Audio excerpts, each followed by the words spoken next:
investigated reported disturbance at Acer Plaza? 10-4 dispatcher, verify address. It's Acer Plaza. Repeat, Acer Plaza.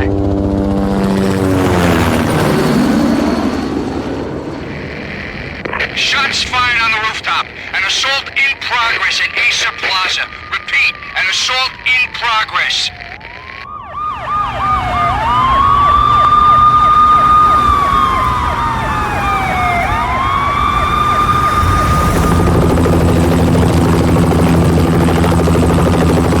It's a war zone down here. 1085 dispatcher, need additional units. Additional units now. Officer in danger. Officer in danger. 10-5, please repeat. 10-5, all units, emergency. Officer in danger, Acer Plaza. Repeat, Acer Plaza, all units. They were all dead. The final gunshot was an exclamation mark to everything that had led to this point. I released my finger from the trigger, and then it was over. To make any kind of sense of it, I need to go back 3 years. Back to the night the pain started. I was still on the force back then. NYPD, Manhattan, Midtown North Precinct, Hell's Kitchen. So when are you coming to work for me, Detective Payne? You'd make me work undercover in some hellhole. Sorry, Alex. Michelle and the baby come first. See? My last smoke. It's bad for the baby. That's you, Max. A regular Boy Scout. See, Alex. Still on for poker Thursday night, right? Like taking candy from a baby. Life was good. The sun setting on a sweet summer's day. The smell of freshly mowed lawns. The sounds of children playing. A house across the river on the Jersey side. Beautiful wife and a baby girl. The American dream come true. Honey, I'm home. But dreams have a nasty habit of going bad when you're not looking. The sun went down with practiced bravado. Twilight crawled across the sky, laden with foreboding.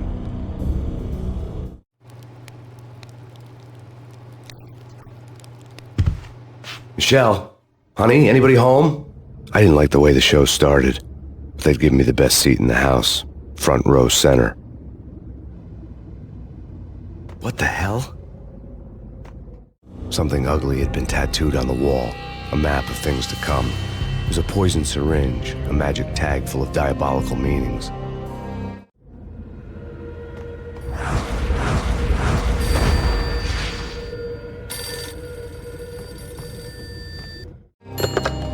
Listen, someone's broken into my house. Call 911. Is this the Payne residence? Yes, someone's broken into my house. They're still here. You have to... Good.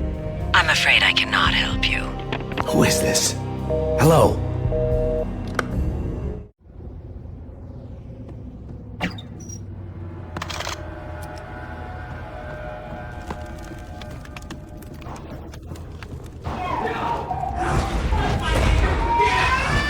Michelle!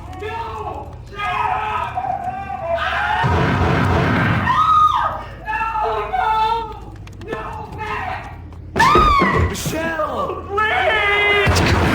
Freeze! NYPD! It's coming!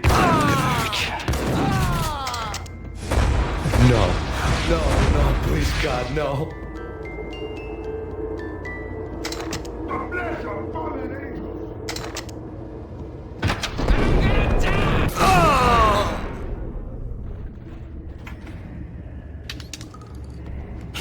No, God, no, please, Michelle. Oh, baby.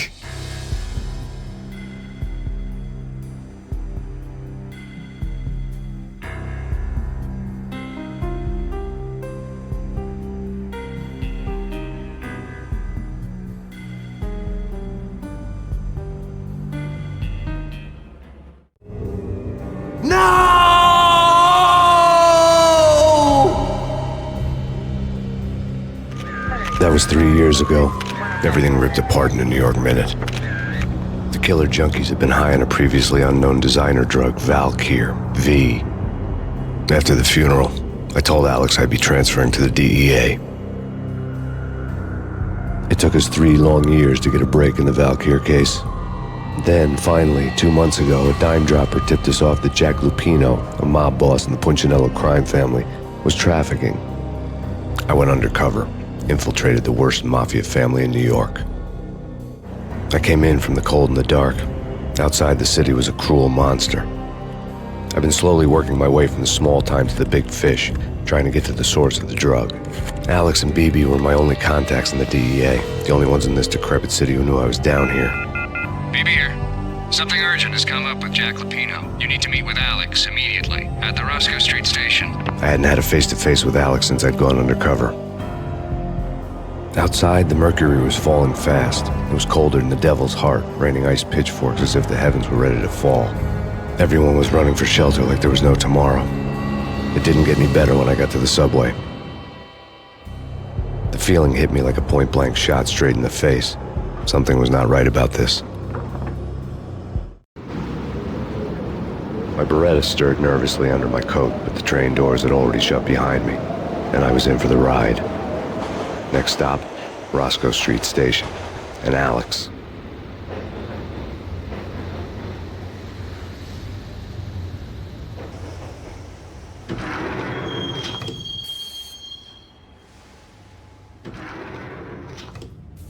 The station was drenched in gloom. Alex was a ghost, nowhere to be seen.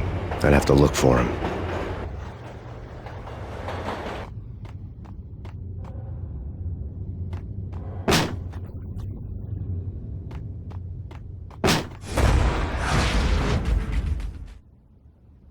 Death was in the air at Roscoe Street. I'd have to find Alex fast.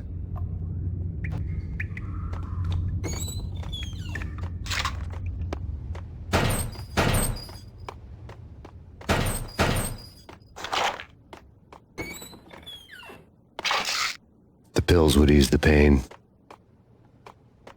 Wasn't Jake supposed to take care of this? He and Mickey are having too much fun taking care of the cop up there. Oh, well, what's the plan? Simple. Gun down every mother-loving bastard that gets off the train. Sweet. Didn't the train go already? No idea. Let's just wait and see.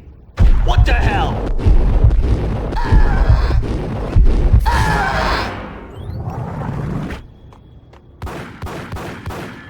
Yeah, he's dead all right. Hey, it's me you're talking to. What the hell?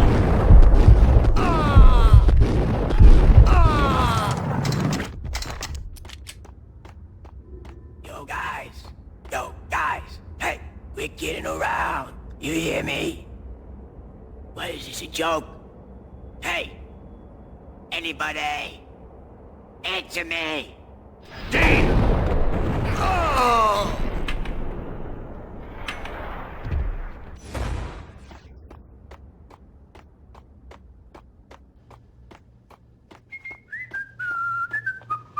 Hold it!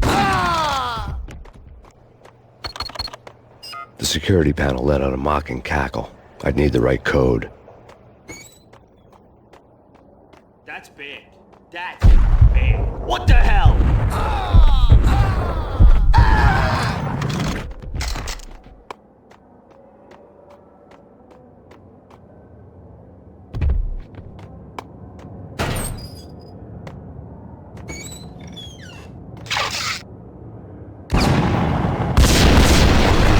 They had ended up in the middle of a big-time crime operation. Hitting Roscoe Bank ain't exactly keeping low profile. The riskiest high seven, huh? But hell, the payoff makes it worth it. Hold it!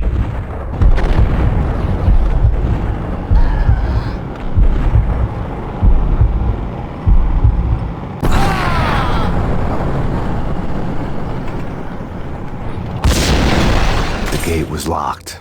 I would have to find another way to get to the tunnel.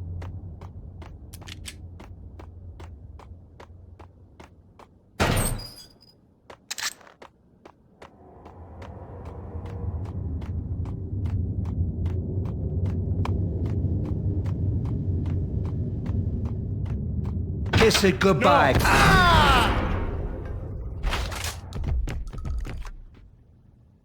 You saved me, man. What's going on here? A massacre. These armed thugs just appeared from nowhere. We need to get help. I can make the call from the control room 1 floor up. Can you take me there? Sure. Sounds good. Follow me.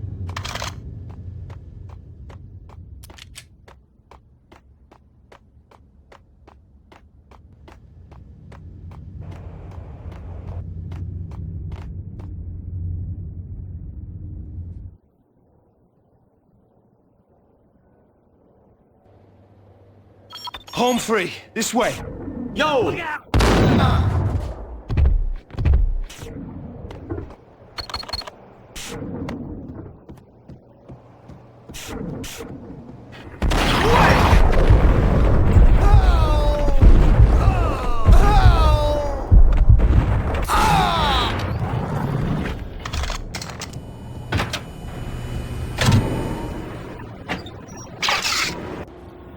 The train lit up like a Christmas tree. The power was back on.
So much for being subtle.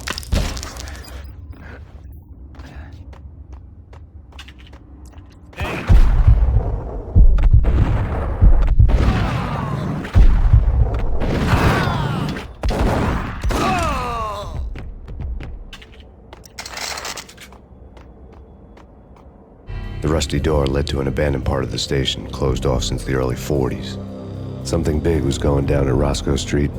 Maybe that's why Alex had wanted to meet me here. Maybe not. One way or the other, I was gonna find out.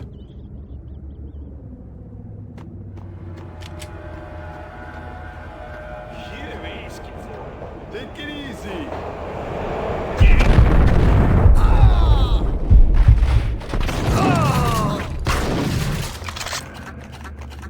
Hey!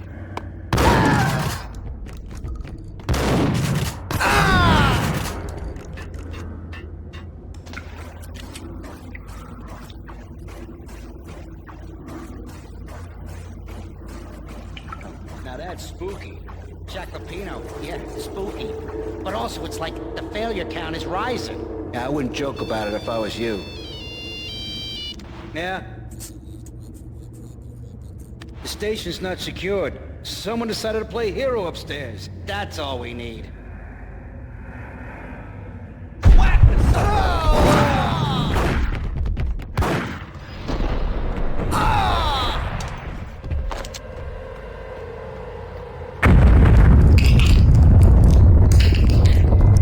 What the hell was that?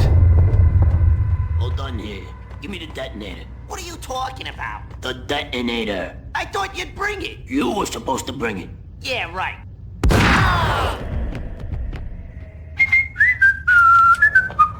Hey! The door had been welded shut ages ago and the bomb was missing a detonator. Hey! Okay, fellas. The police are on their way. New York's finest. They're gonna be here soon. So stick to the plan. We've got our own private exit route. In and out, do your thing. Bam, bam, thank you, man.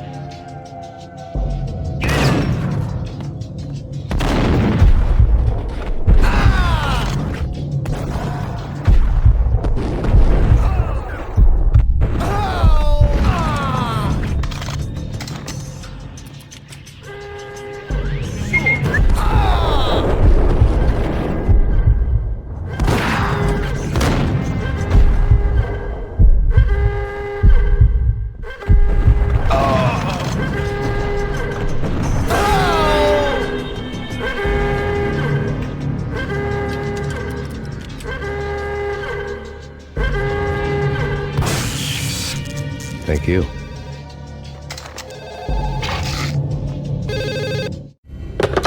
We come to you now live from the crime scene.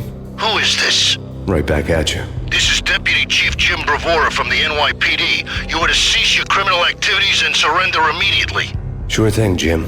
Me and the boys have been talking, and everyone's real sorry. They'll never do it again. Who the hell is this?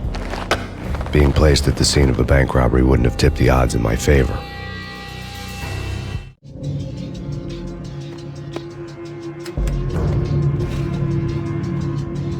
The bank robber's score lay on the table. The bank robbers have been after Acer Corporation bonds. The Acer success story had recently been on every channel and on the cover of every magazine.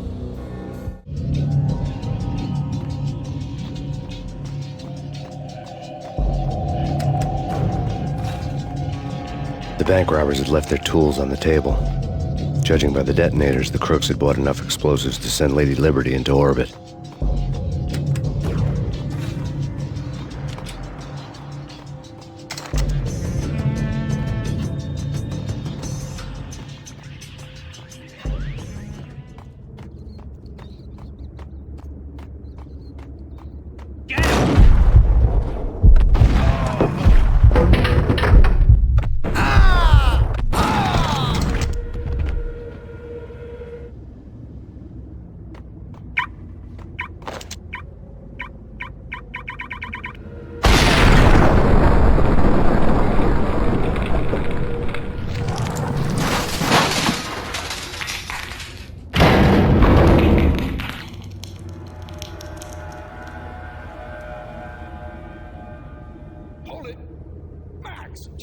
You almost gave me a heart attack. I nearly shot you. Alex, I'm glad to see you. What the hell's going on? There are more corpses here than at the city morgue. It's an armed robbery. A tunnel job straight to the Roscoe Bank vault through the old station. This is Lupino's gig? This is Lupino's doing? Lupino's men? Really? You sure know how to pick a place? Can you get through? No, it's locked. We gotta get out of here. If it's Lupino, it's... Alex? Alex! There was nothing I could do. He was dead. I could tell by the empty, accusing stare of his eyes.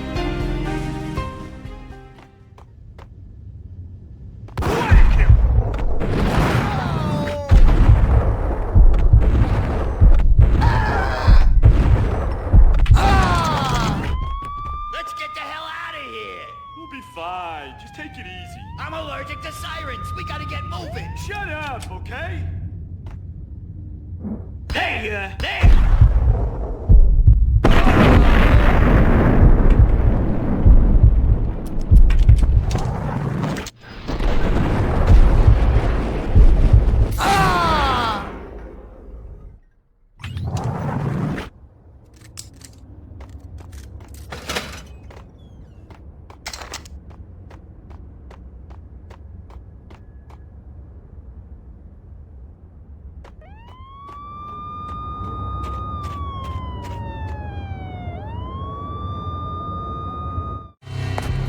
Alex had kept me relatively sane for the past 3 years. Now I didn't know how I felt. Somehow he had stumbled upon something big and ended up stepping on Jack Lupino's toes.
Lupino ran his racket of sex, drugs, and contract killings from a sleazy hotel in a slum block of tenements.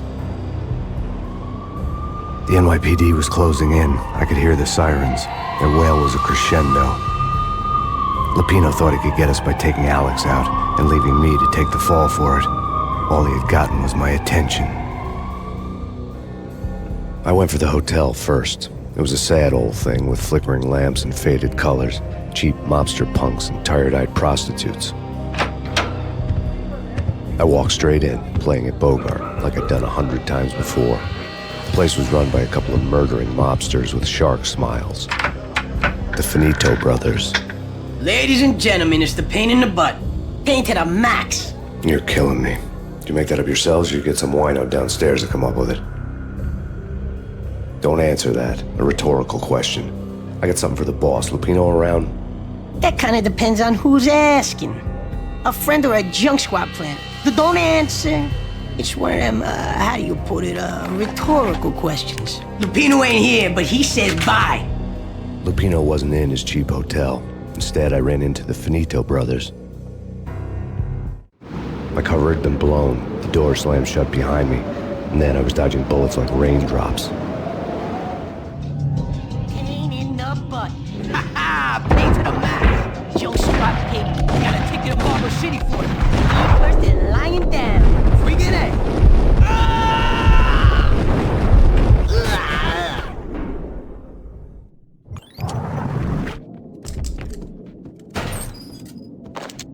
A letter on the desk caught my eye.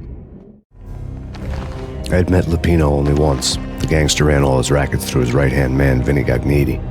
Gagniti was a high-strung whiner on the verge of breaking apart, like an overamped Energizer bunny.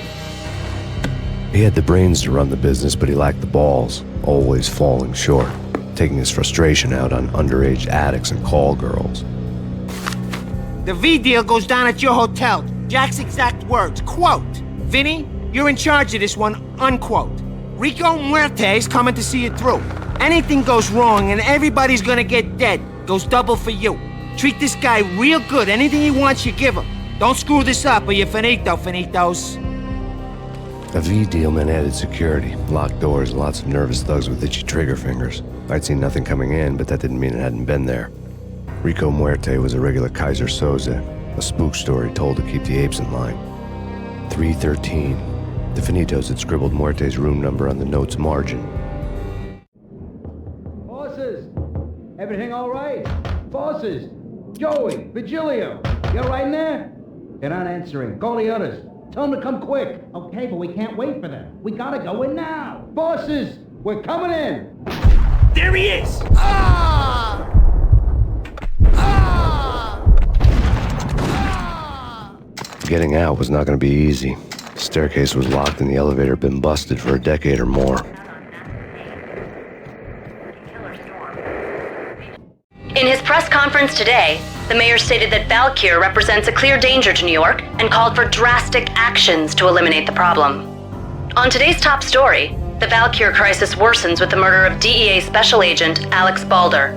Special Agent Balder had been shot repeatedly from a point-blank range. The gunman has been identified as Max Payne. The noose is sure to tighten around this fugitive criminal as more NYPD units join the search to apprehend him. I had just gotten my 15 minutes of fame.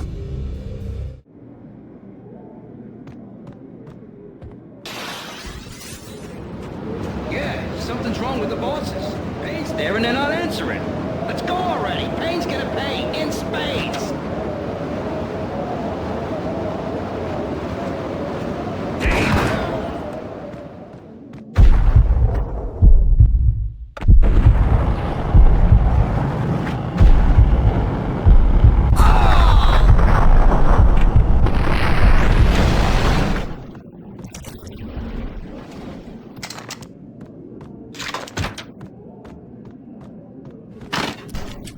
What the?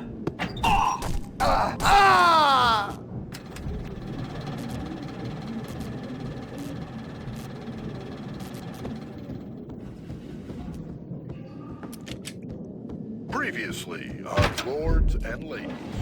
Lady Amelia, Marquis Valentine asks for an audience. Thank you, Lawrence. My lady. My lord.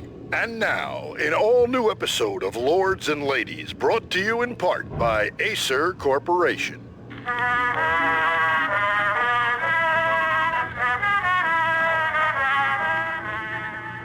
My lady. My lord? My lady, there is a matter of great importance I must bring to your attention. My lord, there is?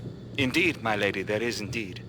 From the very first moment we met, upon that distant forest path, there has been sunlight in the autumn leaves blazing like the colors of your hair. Oh, my lord, you should not speak so. But my lady, I must. My lord, no! I forbid you. This cannot be. This must not be. But why, my love? Why? My lord, it is too dreadful. Do not force me to speak the words. My lady, I beg of you, I must know. I would rather die than not know. Yes, my lord, we should both be dead, for this shame is too great for the living. My lord, I am your long-lost sister.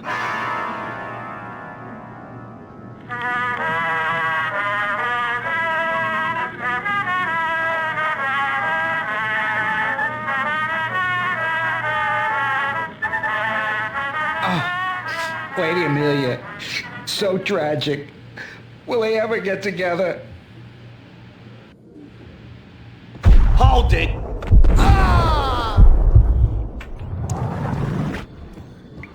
Hey! There he is!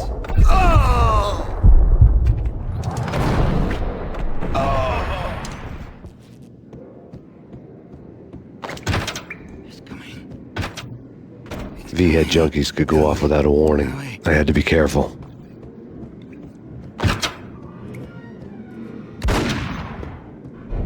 Piece of crap! Oh, careful, it might kick back. Killer vending machine. You talking to me? Tough guy, scared. Gun him down!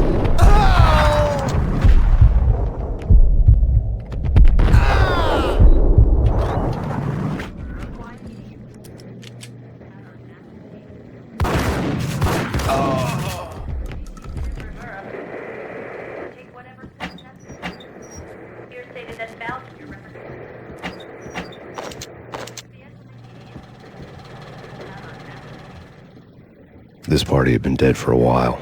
I couldn't say I was sorry I'd missed the show. Tonight, the city's fight against the nightmare drug Valkyr took a turn for the worse as DEA Special Agent Alex Balder was found brutally slain at the Roscoe Street subway station. A suspect was seen leaving the site only moments after the shots had been fired, and the NYPD is currently in pursuit of Max Payne, a repeated felon believed to be armed and extremely dangerous. And now the weather. The worst winter storm in recorded history continues to pound the city. The NYPD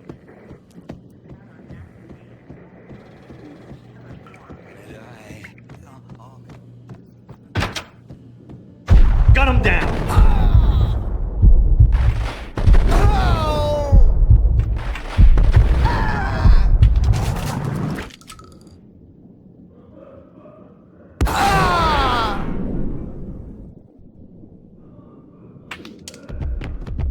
I'd found Muerte's room.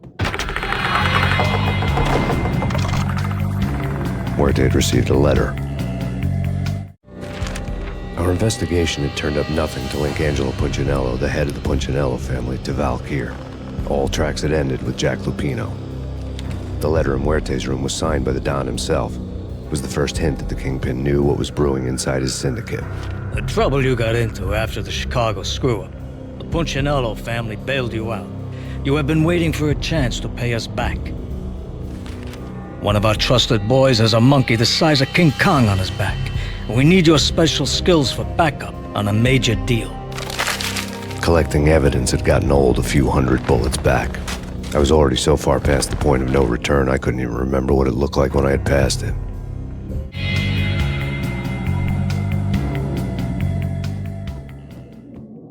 He's coming. Hold! He's coming.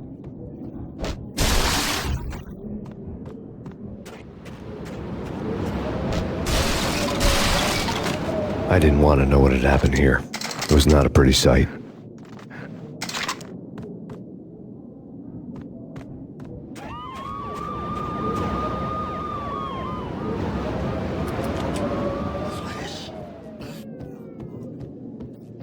True. Get him!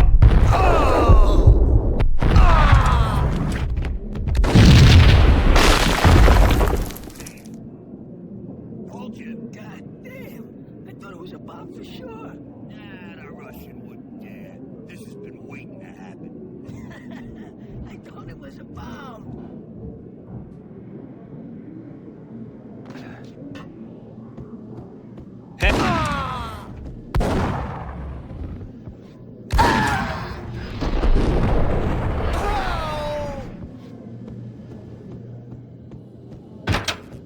The hooker had left her diary on the table.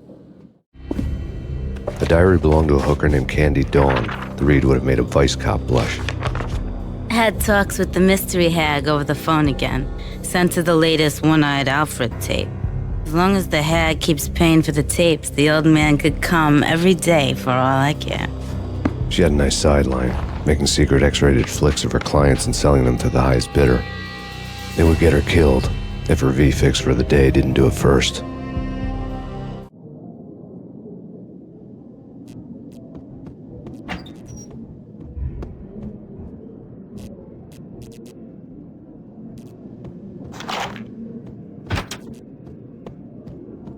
What the hell? It's him. Go get him. No, wait, you go get him. You go and get him.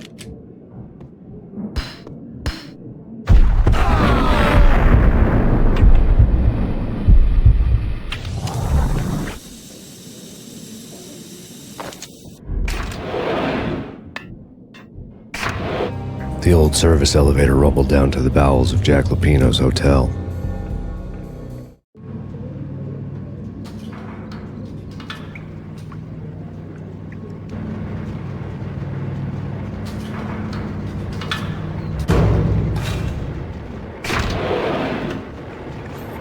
Crazy.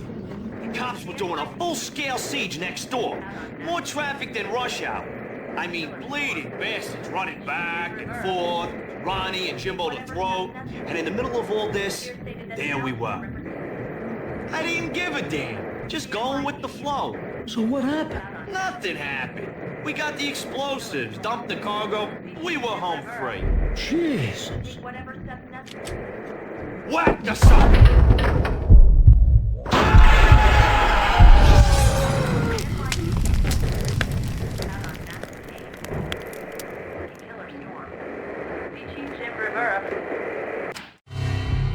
A winter storm warning is in effect in the whole tri-state area, as both freezing rain and heavy snowfall continue. Many roadways are already closed, and people are advised to stay indoors. The severe blizzard has ravaged New York for 3 days now, with no end in sight. We'd been snowed from the start in the Valkyr case. The forecast said there was plenty more where that had come from. But the snowbound city was on my side. Less chance of innocent bystanders getting caught in the crossfire.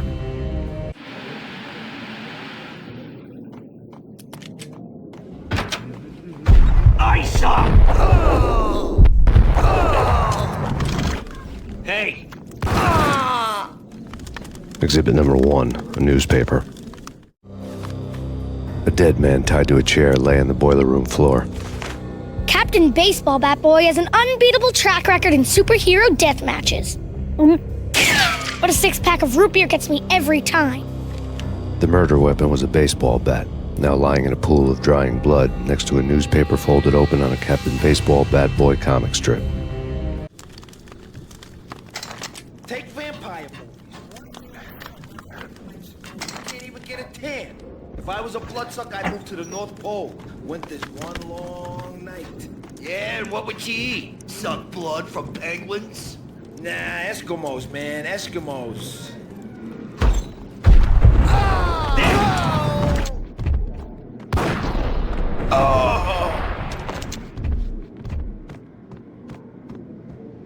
Chill with the guns. Trust me, you don't want to piss Muerte off. Gentlemen, let's do business. Green for green. Cheers at Green-Eyed Angels. Amen.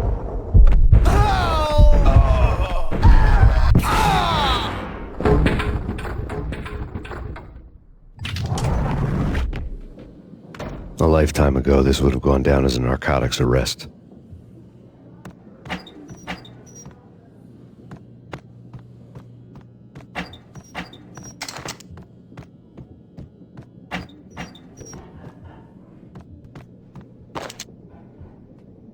It was dirty money.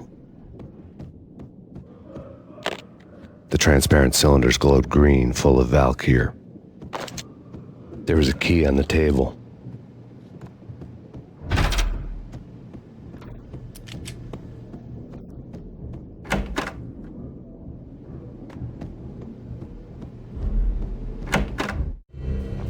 Two mad dog killers, ready to murder each other.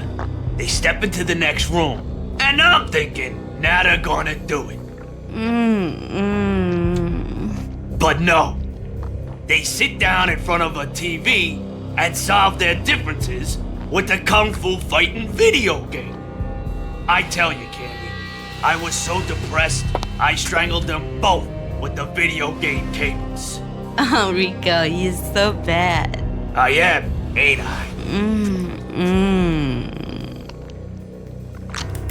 Rico Muerte, big-time hustler.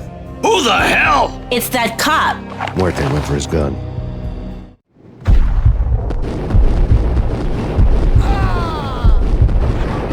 Do something.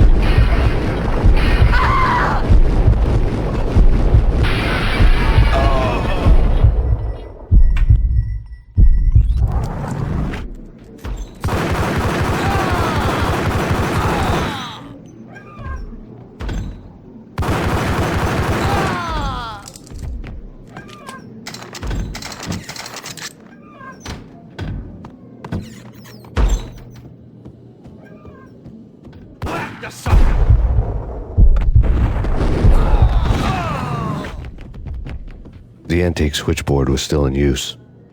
There was an old telephone switchboard in the back room of the reception area, the kind that made phone tapping child's play. It wasn't hard to picture a fat pimp sweating with headphones on, listening to his hookers talk dirty and fake orgasms over a web of party lines, the blood veins of New York. Right now, there was a different set of moans and groans going on. Boss, Corneli, this Max Payne. He came, started capitalist. He killed him. Are you freaking kidding me? He's just one lousy cop. You better be freaking kidding me. Whack him. What's the freaking problem? Hello? Answer me. Hello? The word was out. A deadly virus released into the city's corrupt circulatory system. Something wicked this way comes. Max Payne at large.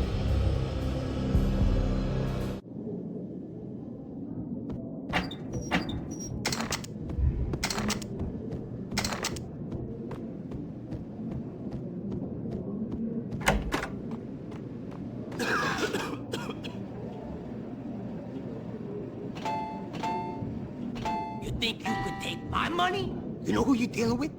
Huh? Do you? Do you? What the?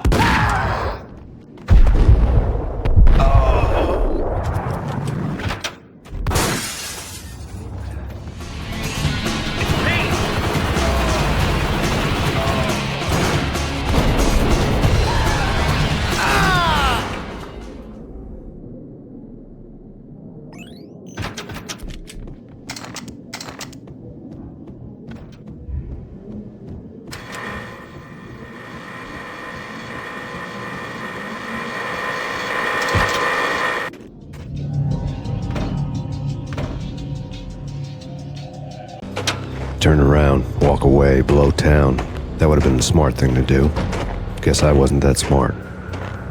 Lupino's tenement buildings were a seedy hangout for all kinds of sleaze. A liquor store, a pawn shop, a laundromat full of mobster bookies and loan sharks. The list went on. The how and why of it was a mystery to me, but they knew I was a cop. They knew I was coming, and they were going to get real trigger happy about it. I got to see Lupino's hangout all lit up. A bomb went off, turning snow into liquid gold. A pillar of fire lifted the remains of a car straight up into the air.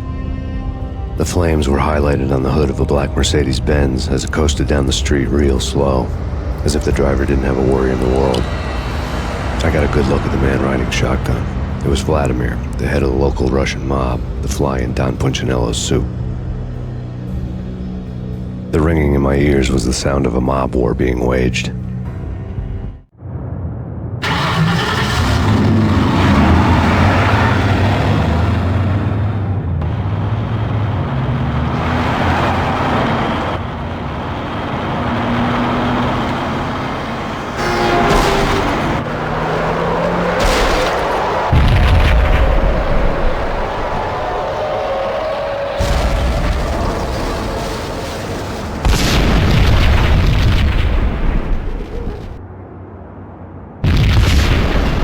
exploded inside the closest slum building.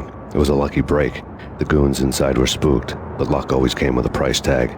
More bombs could still be ticking inside, and the cops would already be on their way. Jack Lupino's suite was on the top floor. At least it used to be, before the explosive makeover.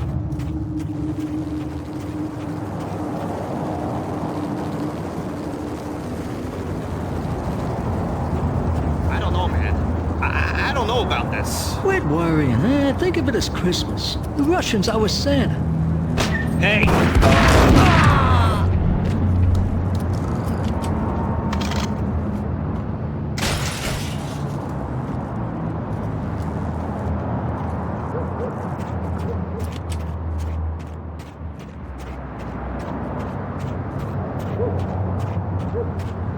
The headlines were a depressing read. The headlines were screaming bloody murder. The storm was a screaming duet with the approaching prowl car sirens. It was all a scream when you were down for the count and wanted for murder.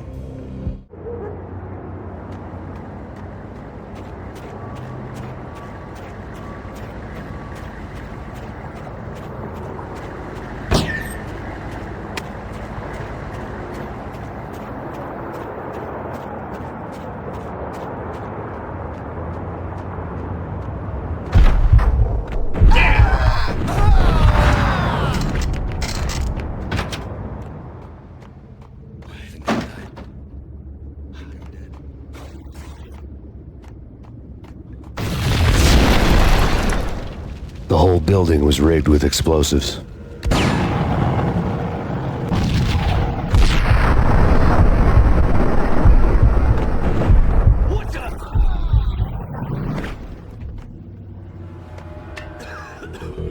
What the hell? What the?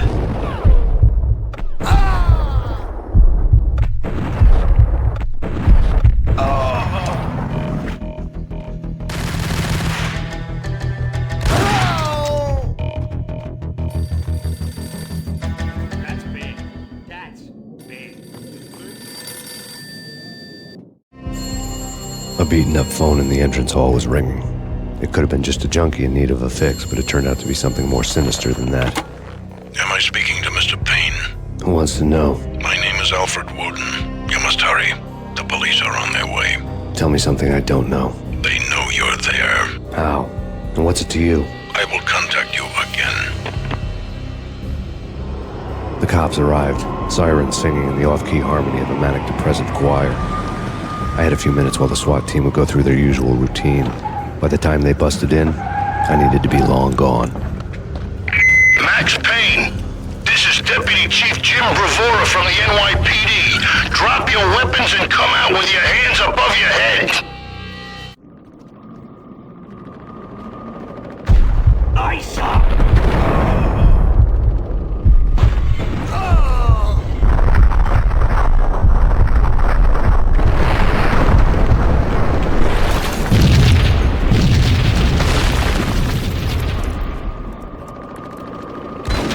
Someone had left a letter on the counter. There was a key on the shelf. Suddenly it all made sense. The bombs, the Russian mob boss making an appearance in person. Gognidy was his usual self, all talk and no walk. After our hit, the Russian has only a couple of guns left, and they can be bought. There's no freaking way he has the guts to try anything after that. As it turned out, the Russian had plenty of guts. One thing you could count on, you push a man too far and sooner or later he'd start pushing back. Max Payne, this is your final warning. Surrender or we'll be forced to take action.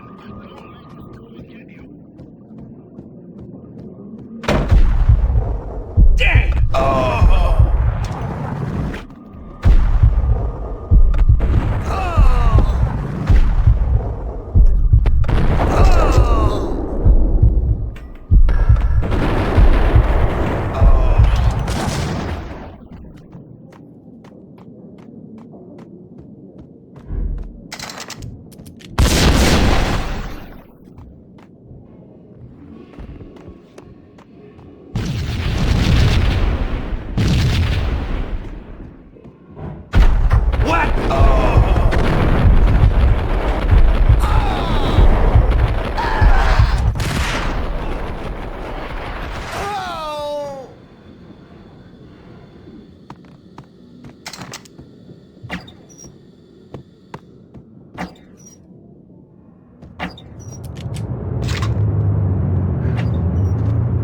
bombs had destroyed all the stairs up to Lupino's office. The alternate route led there by way of adjoining rooftops.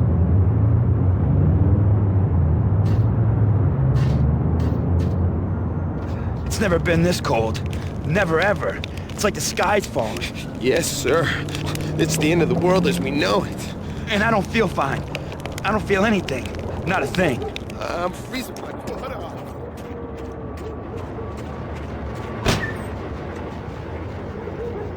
To get to the roof, I'd need to get to the elevator through the locked door up ahead.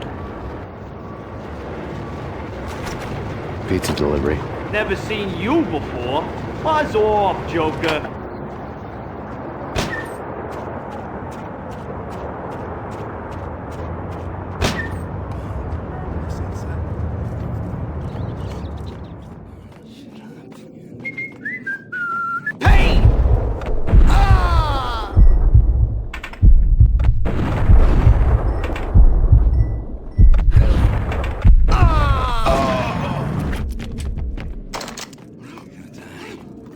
Hold it!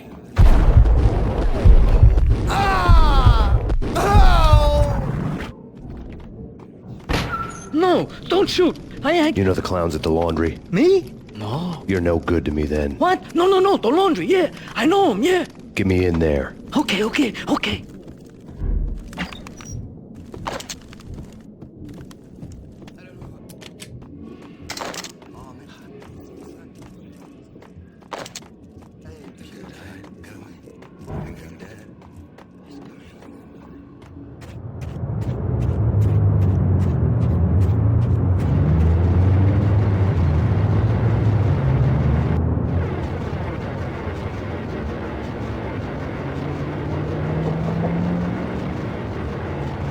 It's me. Open up. Let me in, quick. Not so fast. The password. John who? Come on. Okay, John Woo. All right. Come right in. It's a trap! It's Payne! Payne!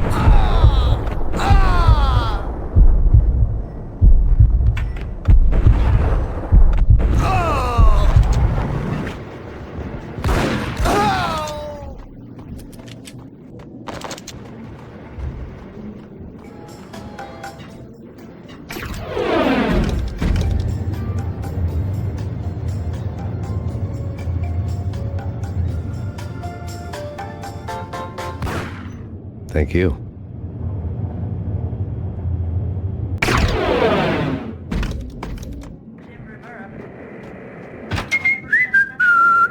I'll be out soon.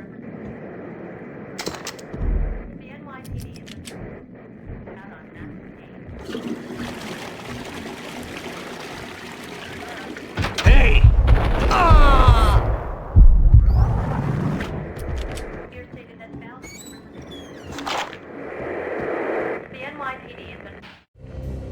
New York City is in crisis tonight, with reports of Valkyr-related gang war in the streets of the Bronx. Apparently, Max Payne, wanted for questioning in connection with the slaying of a DEA special agent earlier tonight, is waging a one-man war against his former partners in crime.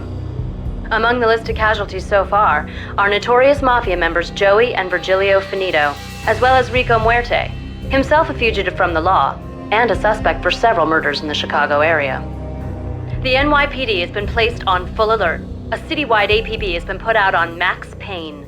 Deputy Chief Jim Bravura has promised to take whatever steps necessary to bring him to justice. What those steps may be remains to be seen. For NYCNN TV News, this is Kira Silver.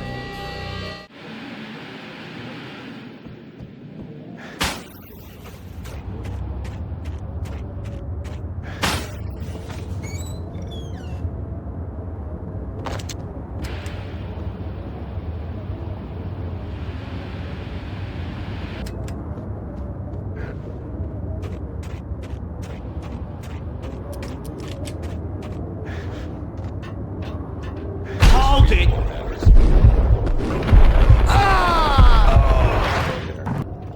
Max Payne! But that's where I always end up anyway. Only...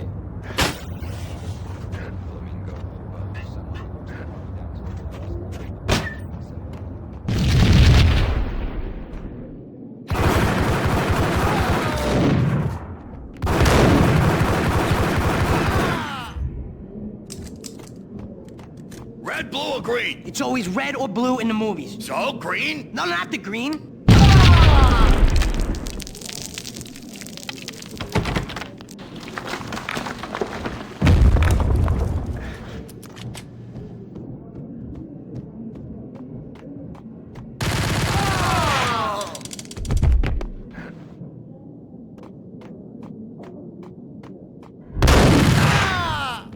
What the hell are you standing around here for?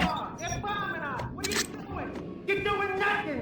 What are you doing? This is war. Freaking war. Vinny Gognitti, just the man I've been killing to see. Payne? Freaking Fed! I knew from day one there was something screwy about you. What do you think you're doing? You're a freaking cop. You ain't got squad on us. You can't just come in here waving your piece like it meant something. Yeah! Oh my God! Oh God, you shot me! Ah! You're dead, Payne! What the hell are you waiting for, you apes? Kill him! Kill him! With pleasure, boss. Gognitti bailed. I made like Chow Yun Fat.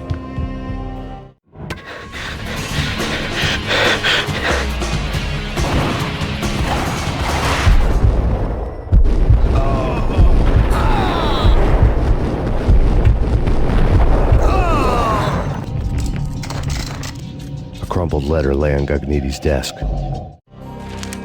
The letter was addressed to Don Punchinello, but Vinny had never had the nerve to finish it. Jack's gone voodoo. Just the other night, he shot Dino because he wanted to see what his brains looked like splattered on the wall. He's a freaking mad dog. We're running out of men and business fast. Gognitti had been living in mortal fear of his boss. Jack Lupino was a psycho.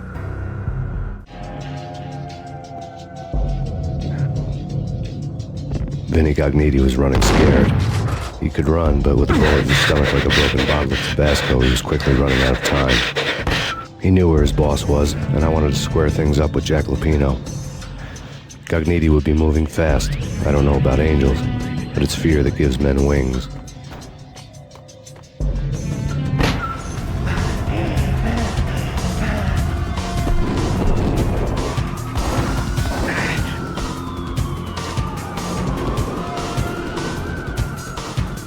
Gognitti hitched a ride.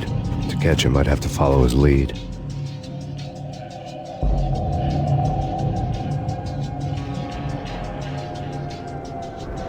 This was my second train ride of the night. The way it started didn't promise anything better than the last one.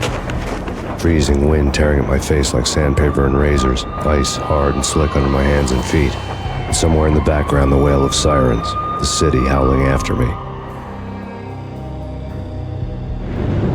New York sped by in fast forward. Dark rooftop water towers and a dead forest of antennas and chimneys, all a blur. When the train he was riding slowed down, Gognitti made his move.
Payne! He's coming down the stairs! Shoot the bastard! Okay, boss, you got it. No problem. All right.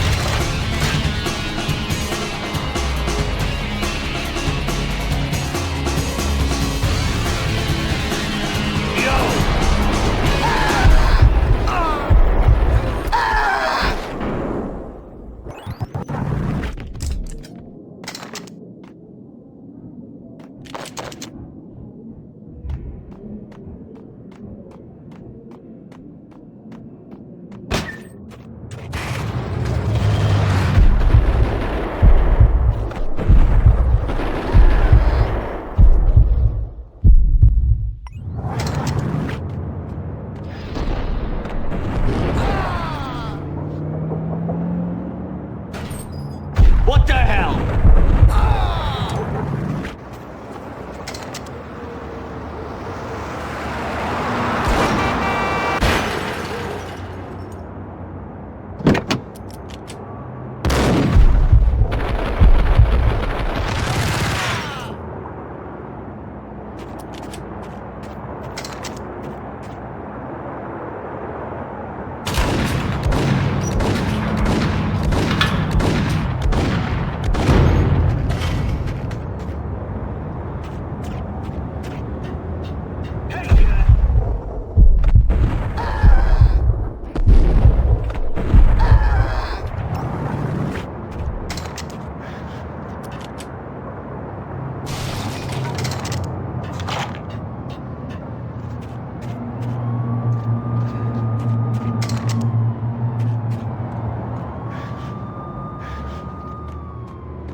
Get him!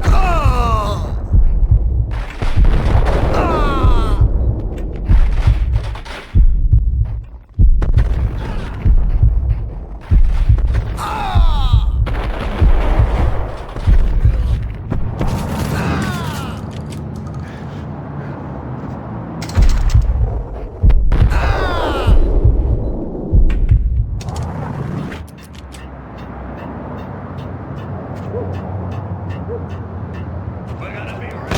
Freaking rich. Even richer than that, wise guy. Freaking rich.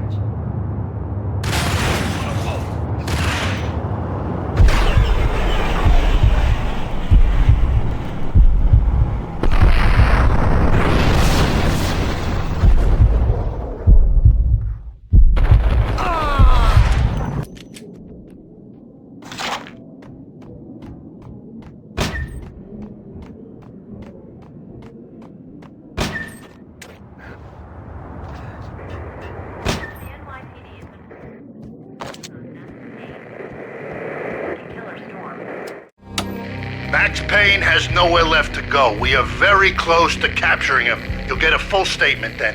Right now, I've got better things to do, ma'am. That was Deputy Chief Jim Bravura from the NYPD with no further comment at this time. Apart from his suspicious food habits, I figured Bravura to be one of the good guys. Fate had just dropped us on different sides in this. But when it came to capturing me, he was way out of his league. I had already ditched the cops a couple of rooftops back. For now. He's coming! I can hear him! Ready? Keep your guns pointed at the door.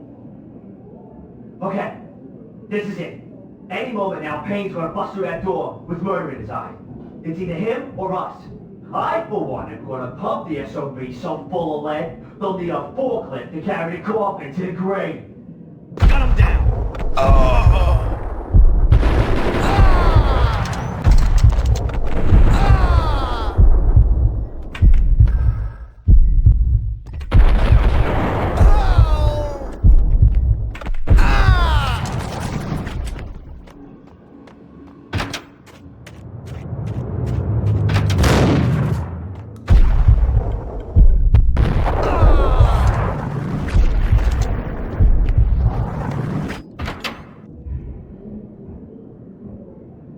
Open, goddammit!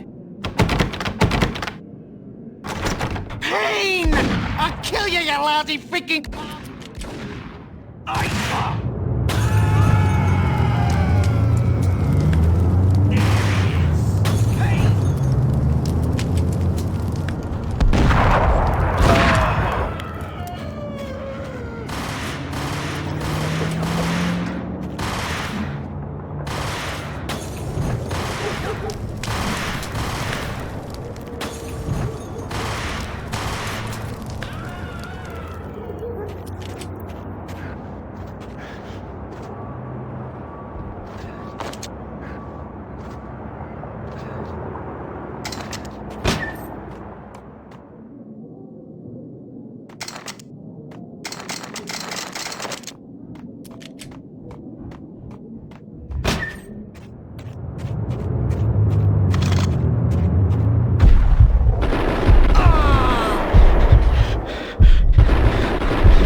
Gognitti ran out of steam in a dead-end alley with steam boiling out of the sewer grates like all the fires of hell were burning high beneath us.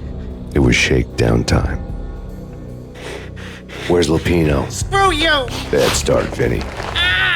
Police brutality! I rate pretty high on that. You can't just hurt me in cold blood? Just keep telling yourself that. Listen good, Candyman. I'm not gonna be anybody's fall guy. I wanna know where your boss is hiding. There was no glory in this. I hadn't asked for this crap.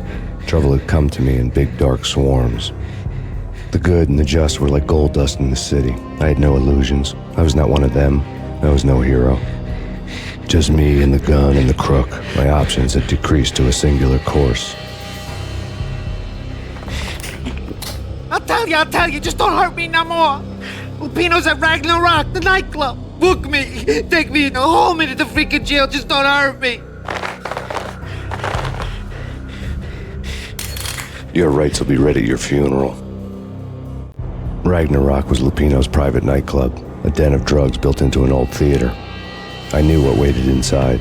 V-head junkies ready to explode in random acts of senseless violence, and Lupino's goon squad, the worst stone-cold killers this side of hell. Ragnarok was as inviting as a headache, flickering and flashing to a machine gun beat. The belly of a nightclub was a gothic theme park that began with bondage games and led to the nasty stuff from there.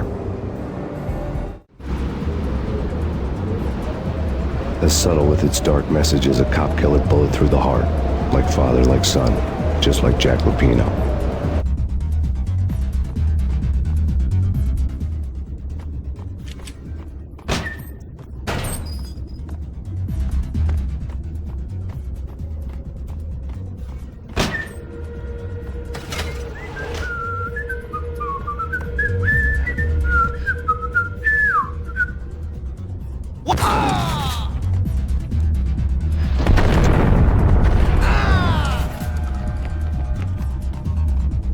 Had never been a bestseller.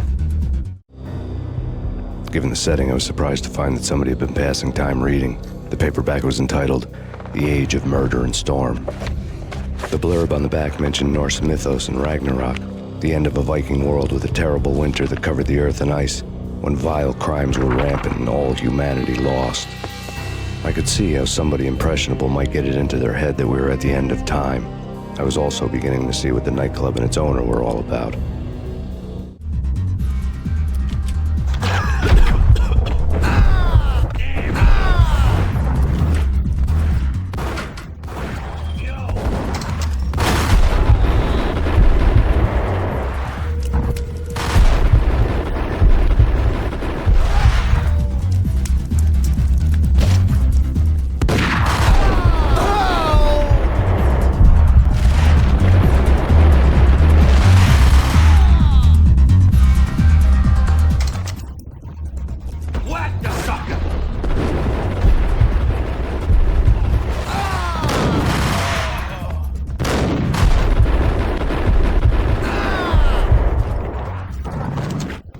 Books on the occult had been piled on the table. The room was stacked with light reading, such as Necronomicon, Witchcraft, and Paradise Lost. Old exotic titles like Malleus Maleficarum and De Umbrarum Reini Novum Portus.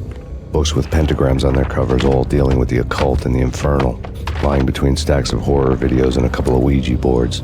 The only thing I could take seriously was the thought of Lupino taking it seriously. He had been spending a lot of time getting intimate with the guy downstairs.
Say anything to his face.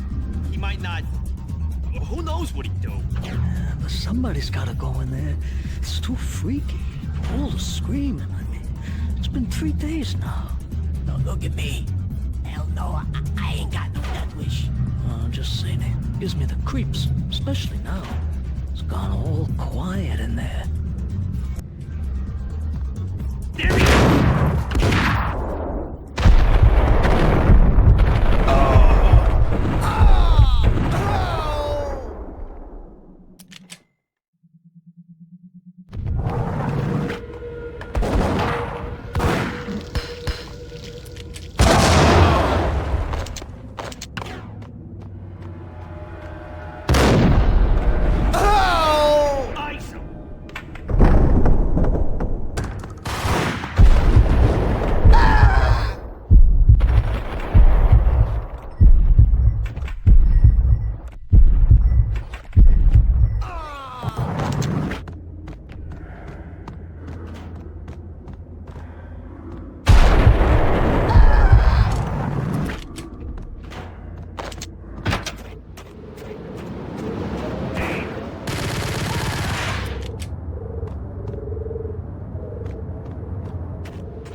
Karaoke never was my scene.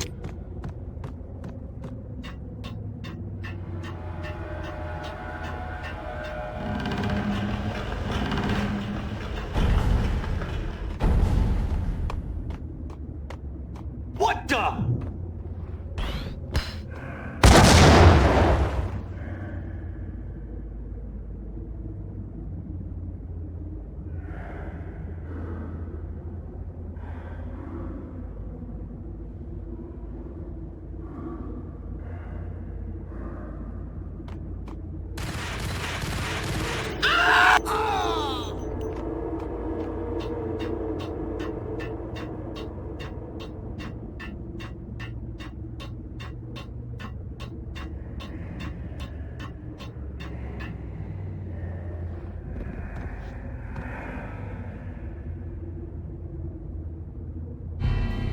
The backstage area led to Lupino's inner sanctum. The hot air inside was like an invisible wall, thick with incense and something else, a sickly sweet smell that made you gag. This was the rotten core of the Big Apple. Lupino lurked somewhere ahead, like a spider at the center of his web, waiting. The vapors in the air started to make my head swim. Torn pieces of a letter lay scattered on the sofa. Punchinello had threatened Lupino in writing. The note had been torn to pieces, bloody fingerprints all over them. Don't want you to think that one of my boys is not playing with a full deck. Shape up, Jack. We are running a business here. I'd hate to send the trio to strong-arm you. The trio were the Don's notorious henchmen. It was obvious that Lupino hadn't been intimidated by the threat. Lupino's notes covered the table. Jack Lupino was crazy, all right. The table was scattered with notes of demented arcane nonsense written in rusty blood, a mishmash list of demons, devils, and dark gods evoked. Beelzebub, Asmodeus, Baphomet, Lucifer, Loki, Cthulhu, Lilith, Hela, blood given to you all. He was after that old Faustian deal, your soul for power and fortune. Just sign on the dotted line with your blood. Lupino's notebook lay on the pedestal. Jack Lupino was crazy, all right. Mythic wolves, let loose to devour the sun and the moon. Lupino is the wolf. I'm Mr. Beast, the big bad Fenris wolf. I'm the end of the world man, wearing the flesh of fallen angels. After Y2K, the end of the world had become a cliche. But who was I to talk?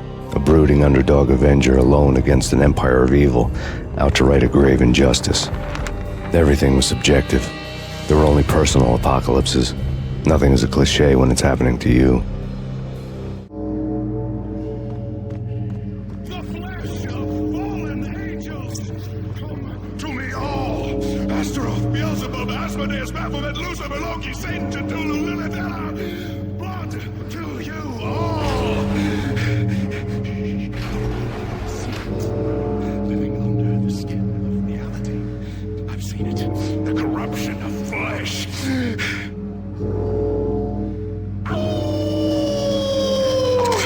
I'm the wolf, yeah! I am the wolf! It's close. It's coming. You have come. A witness to the end of time. It's now! I will rise to her side! I don't need the words! I'm beyond the words!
I had known there'd have to be a catch in it somewhere, and this one was the Empire State Building of catches.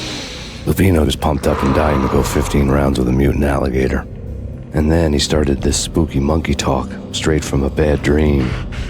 Mine. I have tasted the flesh of fallen angels. I've tasted the devil's green blood. It runs in my veins. I've seen beyond a world of skin, the architecture of blood and bow and arrow.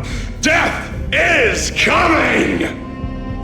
She is coming, and hell follows with her. This is the twilight winter. I am ready to be her son. Her time is now, and all who stand in her way must die!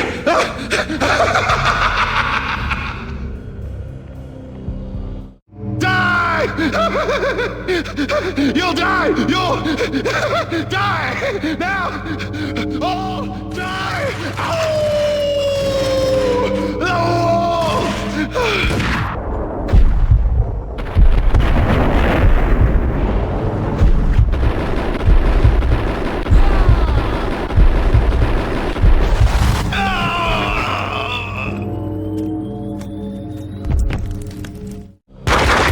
Lupino finally went down.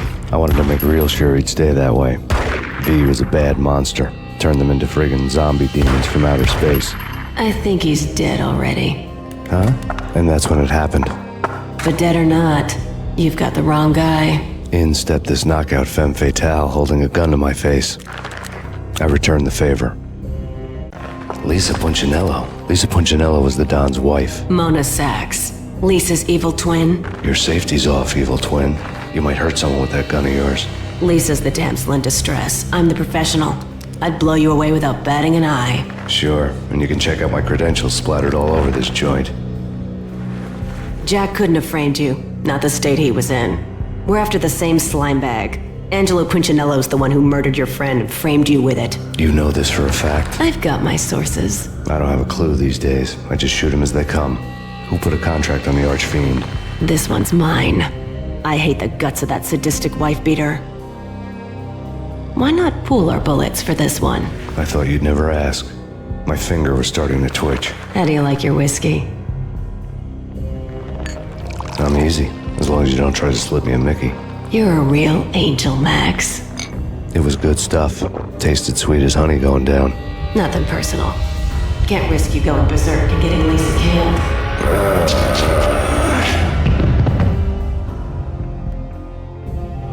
The nightmare was always the same. Violent shapes moving in darkness, old and ugly. The killer's mad laughter was a riddle filled with wicked innuendo.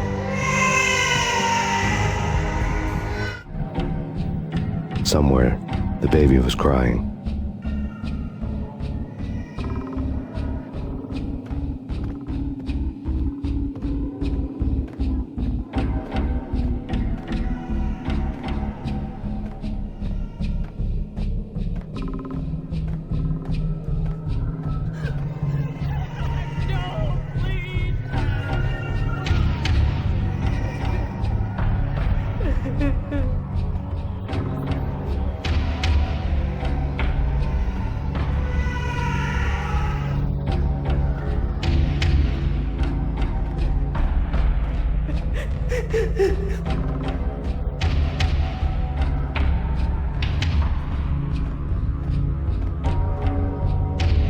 Should have known it when we found you snoring next to Lupino's corpse.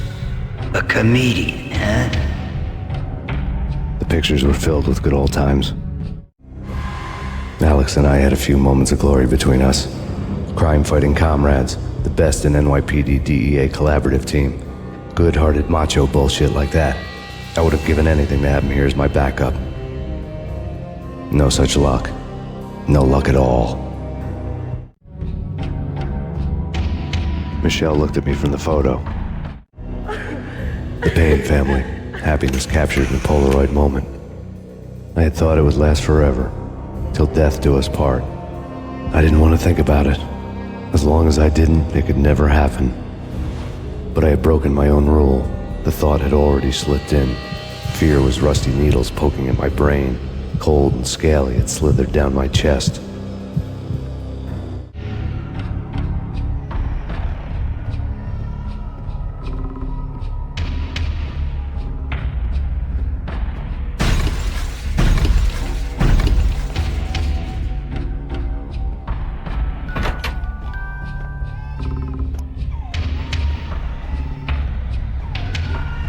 I really love to watch cartoons. Captain Baseball Bat Boy's my favorite.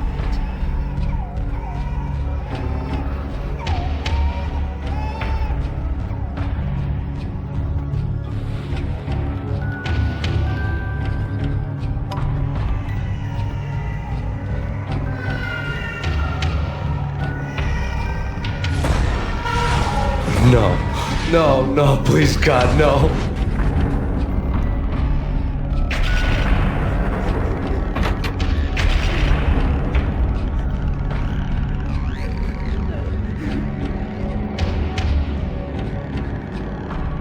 You can slice them, dice them, shoot them full of holes, blow them to bits, vaporize them, disintegrate them. No matter what you do, they'll still be back, good as new. Michelle's diary lay on the table. Michelle was working part-time in the district attorney's office. Her diary was open on today's entry, her handwriting all pretty curves. An army dossier found its way to my desk yesterday. Valhalla? Isn't that a Norse myth? Something about Vikings? I tried to tell Max about it, but he was busy, that cute frown on his brow. Guess it's nothing, just a mix-up at the courier service. From now on, I would always find time for her. It was a hollow promise. Too little, too late.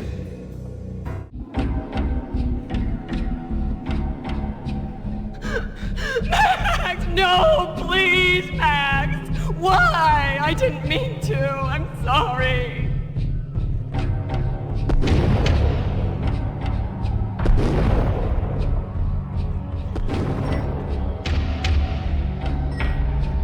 Murderer! You killed her!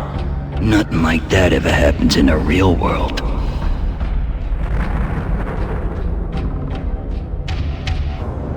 I woke up in a bad dream. My head felt 2 sizes too small for my brain. Max Payne. I envy your name. And the killer was smiling. Pleased to meet you. I'm Frankie the Bat Niagara. Niagara, as in you cry a lot? He had a baseball bat and I was tied to a chair. Pissing him off was the smart thing to do.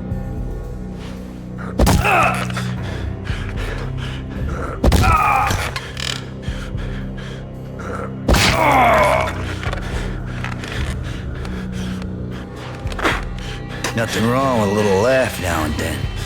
Take me, for example. I love to watch cartoons.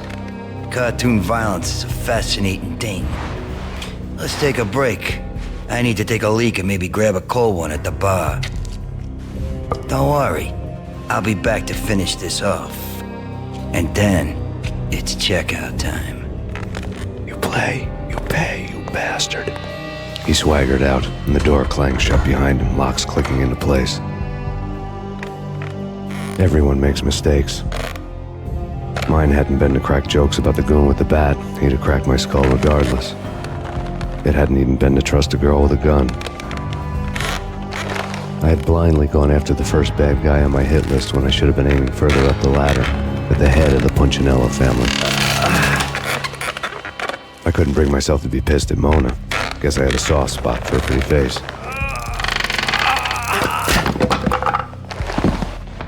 But when somebody decides to play baseball with your head, you tend to get sore. They had dragged me back to the basement of Lupino's hotel. I was beaten, bruised, and blue. I felt like the chair I had broken to get free.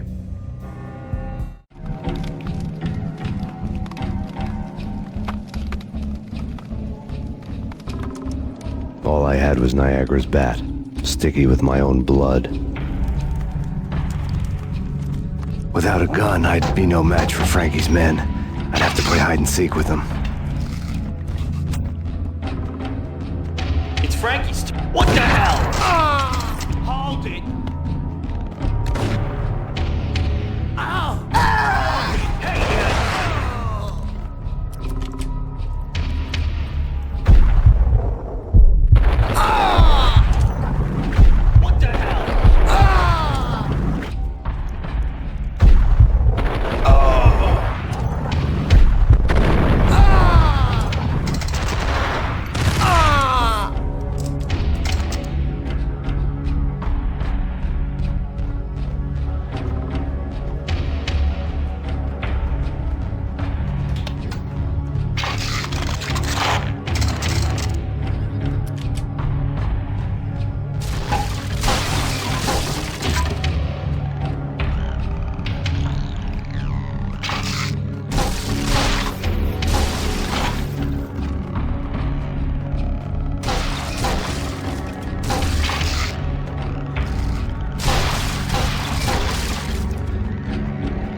Another newspaper caption for a murder scene.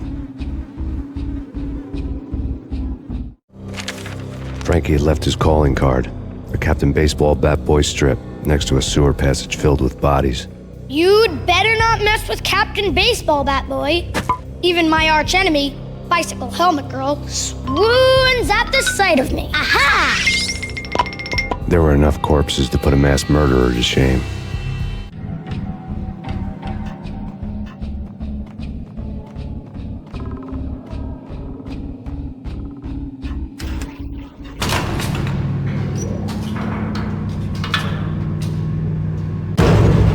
There he is!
Things were fast going from bad to worse.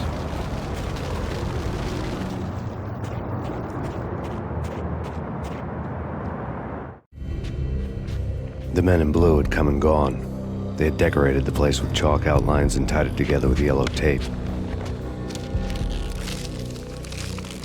The cops who had stayed behind were dead. Frankie, his boys, and I had the place all for ourselves.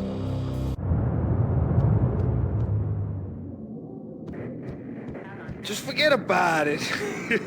Just forget about it. Hey, just forget about it. That crazy witch, you should have heard her. She was a real scream when the boys caught her trying to cap the Don. Oh, that's friggin' bad. To the trio? That's even worse than what Frankie's doing to that poor bastard downstairs. She's gonna take a long time to die. The mobster muscle on the phone was talking about Mona. Punchinello's trio were nothing but bad news. There he is!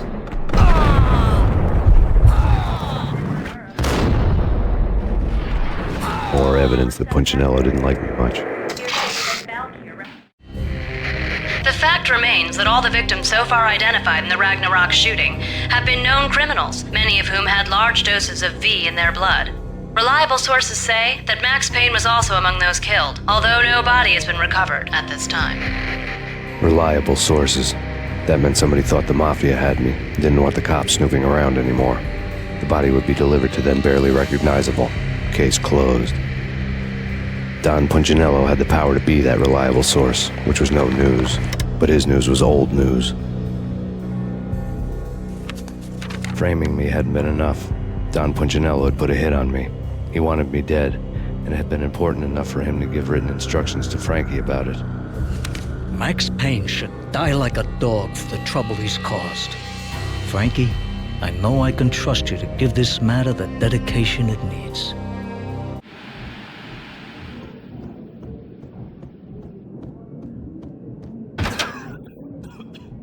Damn!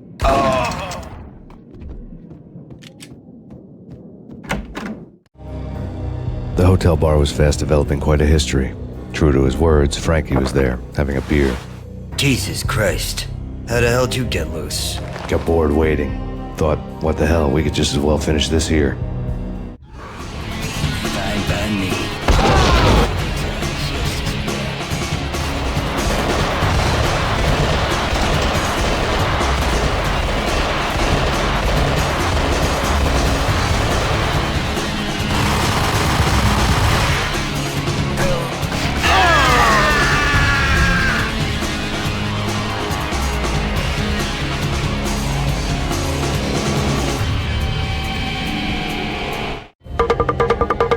You think you've been a lovely audience. Had enough? I don't play with girls anyway. Unfair! I spotted the tail as soon as I left the hotel. A big black Mercedes. I had seen the car before.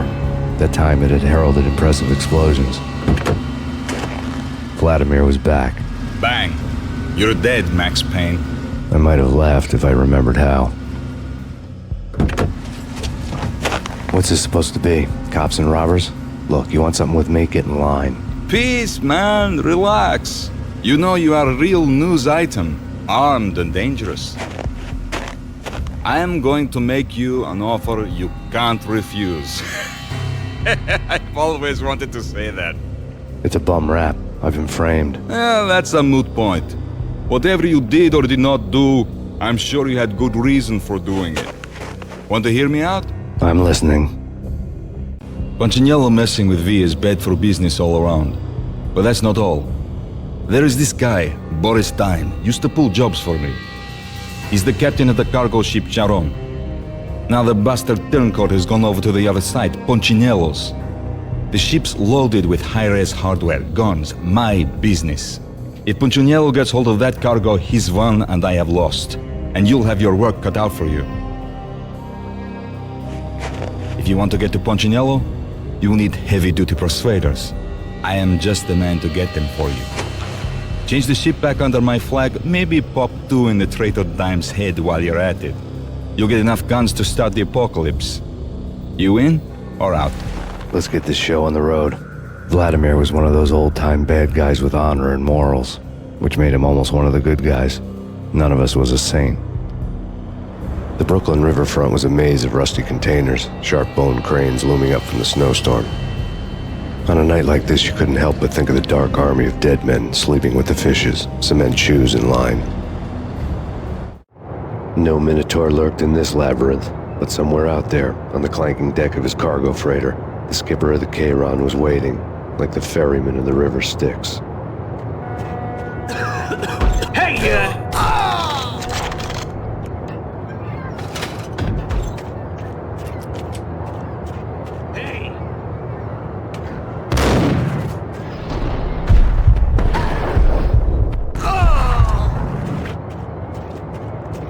Both of them beat to a pulp. Eyes swollen. They couldn't see in the end. Swaying on their feet. Slipping on the blood. Money's worth. Brought tears to my eyes. Transcendental. Hold it!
ya!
I doubted the letter was a receipt.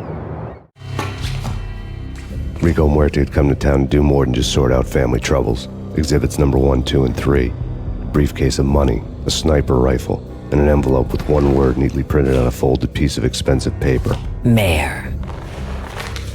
It didn't sound like a mafia contract at all. It was too cold and too to the point.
I had found Boris Dime's ship.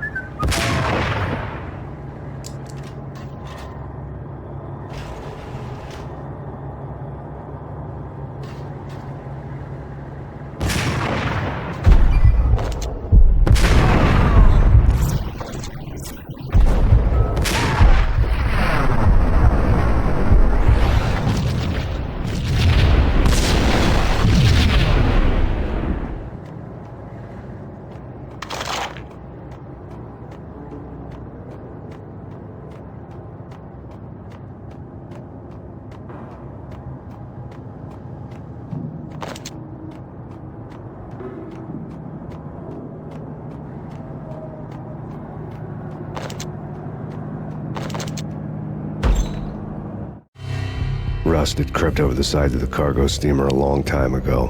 Boris Dime would be on board. I'd have to smoke half of his crew to even get near the gangplank. Guns were probably being kept in the hold, buried amidst the rats and oily water.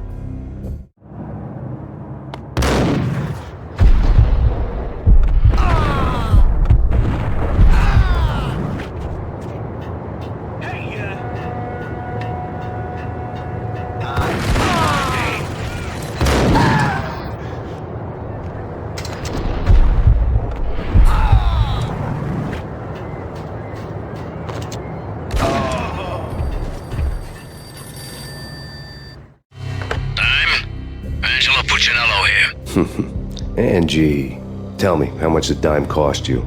I bet it was more than his name. Max Payne. Right the first time. You're dead, punk. You sure you're not confusing me with Boris here? But you are right, of course.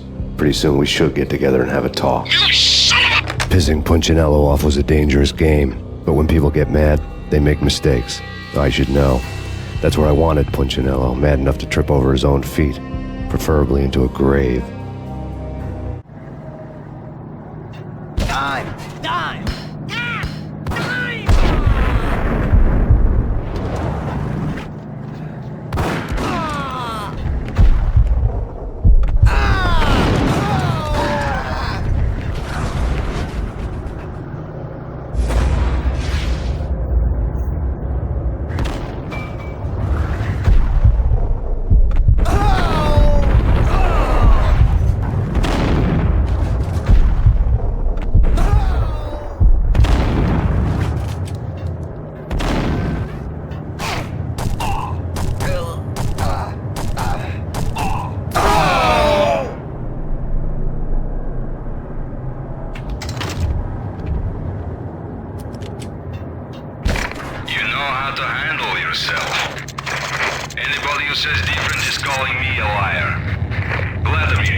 Did you get everything you need? Check. I owe you. Anything you need. This is my solo. When I'm through, Punchinello won't be anybody's problem anymore. Clear as vodka. But anytime you get between a rock and a hard place, just whistle. This could be the beginning of a beautiful friendship. You really get a bang out of this big-time gangster act, don't you? Even with all this firepower, I figured I couldn't get to Punchinello at his manor. I could only hope that he wouldn't pass a chance to hear me beg, to see he's won. This is Max Payne. I want to cut a deal. Payne, you're a dead man. That's what everybody keeps telling me. I got your ship and her cargo. I want to meet. No pain, no gain. Capiche? You know my restaurant? Yeah, I know it. 1 hour. Punchinello's restaurant had seen better days. Snow was falling like ashes from post-apocalyptic skies, but that was outside. Things would soon get hot in the Don's restaurant. I knew it was a long shot, Angelo Punchinello actually showing up, but there was no crime in hoping.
Punchinello was burning to get me.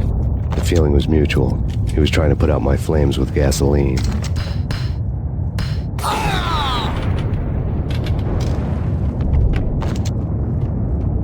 The mobsters have been guarding a real treasure. The way out of this disco inferno. It's pain!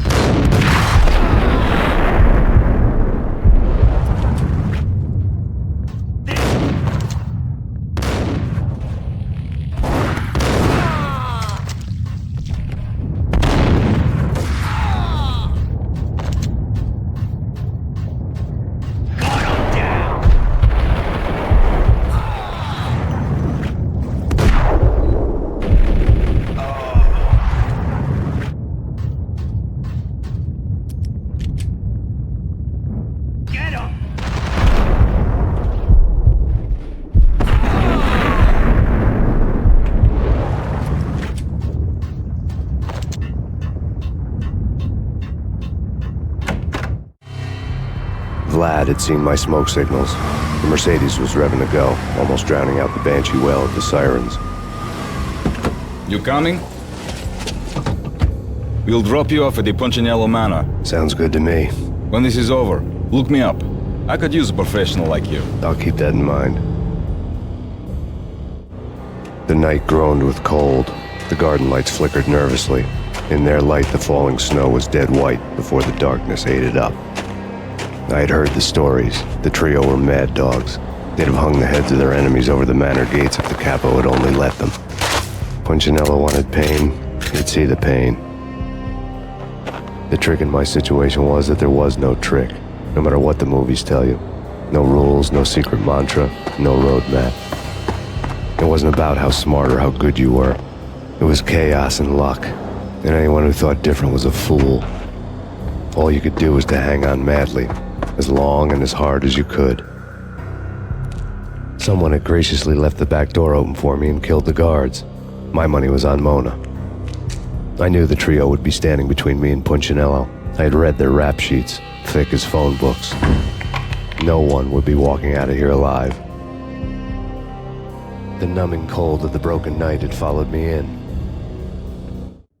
Upstairs, the trio tangoed down the manor halls to the silent rhythm of their murderous hearts. The blood of their victims rust on their lips. Vince Mugnano, Pilot Providence, a.k.a. Big Brother, and Joe Deadpan Salem. The pistol was a frozen lump in my hand, piercing the skin, gnawing me to the bone.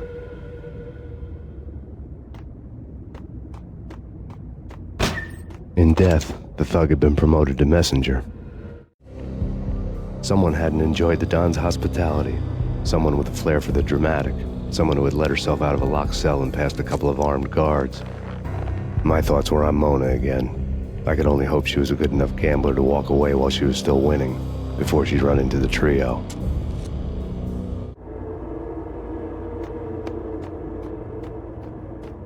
Max!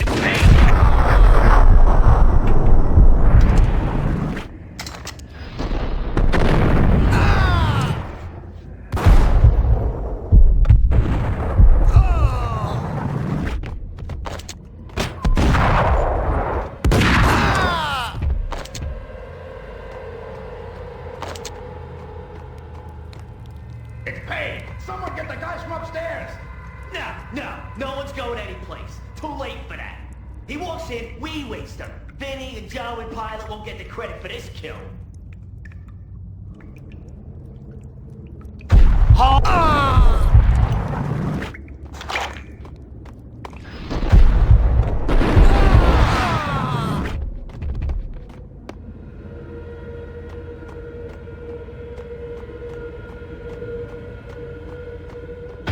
Pilot, he's here! It didn't take me long to run into the trio. The word on Lisa Punchinello was that she was a bit of a witch. The tarot cards on the kitchen table fit the picture. They weren't my kind of cards, but I was willing to take a crack at the hand Mrs. Punchinello had dealt. The first card was the tower. Maybe that was supposed to be the manor. It got easy after that. The devil was the master of the house, and death was me, coming for him.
was too late for her.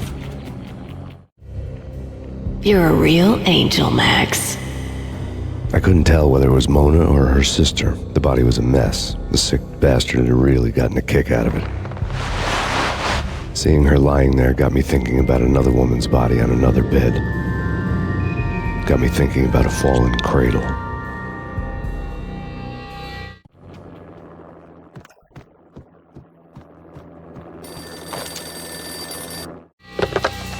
Max Payne. Talk to me. Alfred Woden. You've got company. An armed helicopter just landed on the manor grounds. You must hurry. The more the merrier.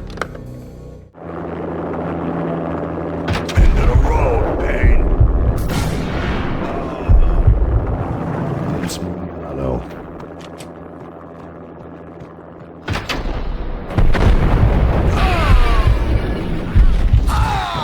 Punchinello's trio was done for.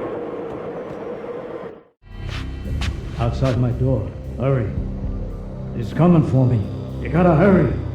Please. I could hear Punchinello on the phone begging for help. He should have been saying his goodbyes. Punchinello was a pushover. The moment I stepped into the room, he folded like a deuce before a royal flush. No, wait. I was just doing what I was told. I couldn't refuse. She's someone high up. Government, maybe. I don't know. He was trying to buy more sand for his hourglass. I wasn't selling any. No, I told him nothing.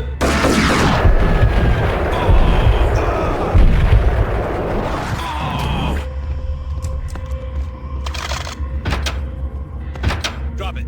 Don't move. Game over, Max Payne. I could tell when I was outgunned. It was time to take another beating. The mystery witch was a real barracuda. Trouble on dagger heels, a smoking assault rifle in her hand, and an army of killer suits behind her. How sweet. I get to kill two birds with one stone. Sooner or later, it was going to catch up with you.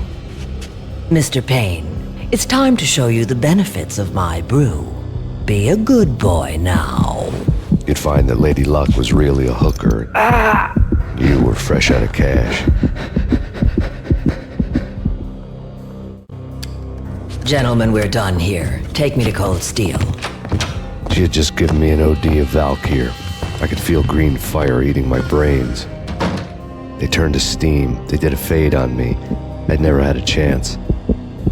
The witch had got me just as sure as if she put a gun to my head and pulled the trigger. The shadows rushed me, bruised mugshot faces hungry for revenge. They knew my weak spots and closed in for the kill. The floor turned into a vortex of green blood. I fell. The flesh of fallen angels.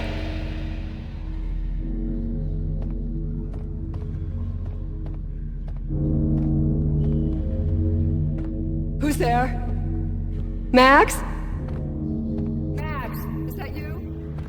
Max?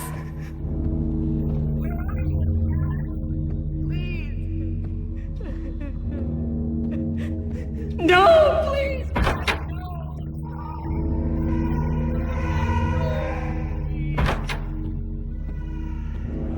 Max? Where are you, Max? Please. The letter was staring at me. There was something disturbingly familiar about the letter before me. The handwriting was all pretty curves. You're in a graphic novel. The truth split my skull open, a glaring green light washing the lies away. All of my past was just fragmented still shots, words hanging in the air like balloons. I was in a graphic novel. Funny as hell.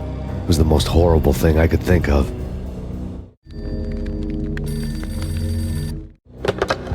Bartender is shiny stuff, and dreams are made of stooped necromancers. He sings like a banana wrist, having strayed too close to the constellations on their shaved skulls. There was a bad line in a prank call. Someone spouting insane babble. I couldn't make sense of it. But I had an overwhelming sense of deja vu, and the caller's voice sounded oddly familiar.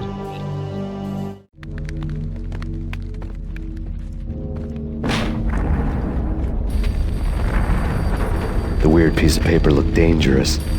There was something disturbingly familiar about the letter before me.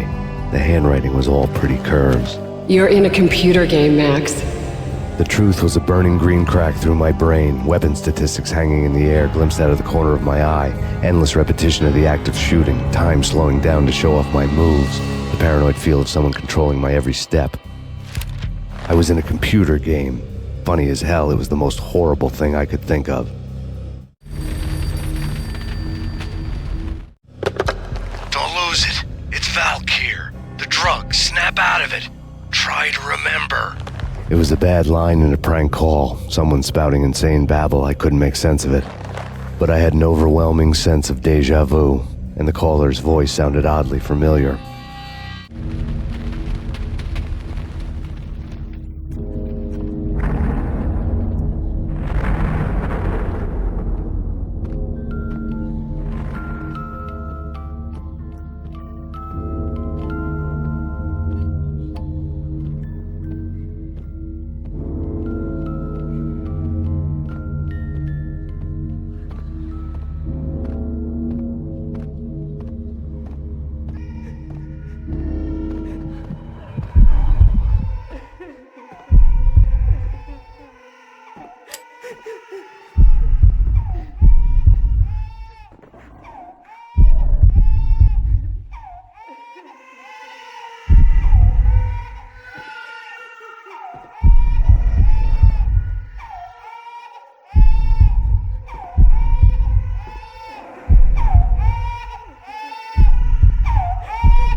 Max, something happened at the office today. A strange memo. Something about Vikings. Honey, I gotta run. You can tell me all about it this evening. Have a nice day, darling. The bullet holes were rubies on her chest, blood glowing on her ivory skin. She was so beautiful.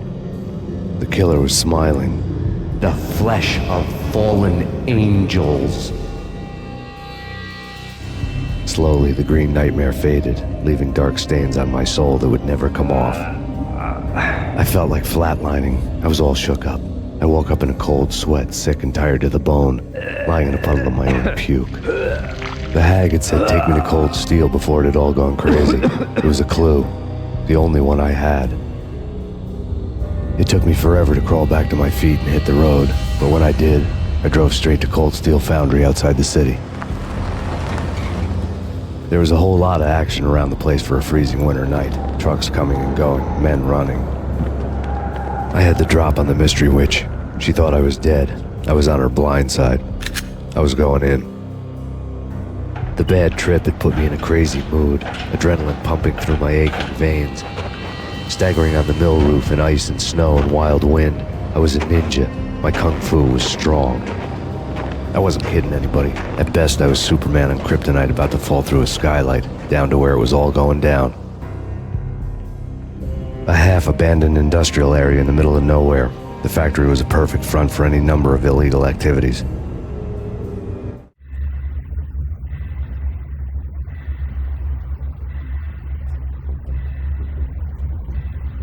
In the belly of the plant, molten metal boiled and bubbled like a witch's brew.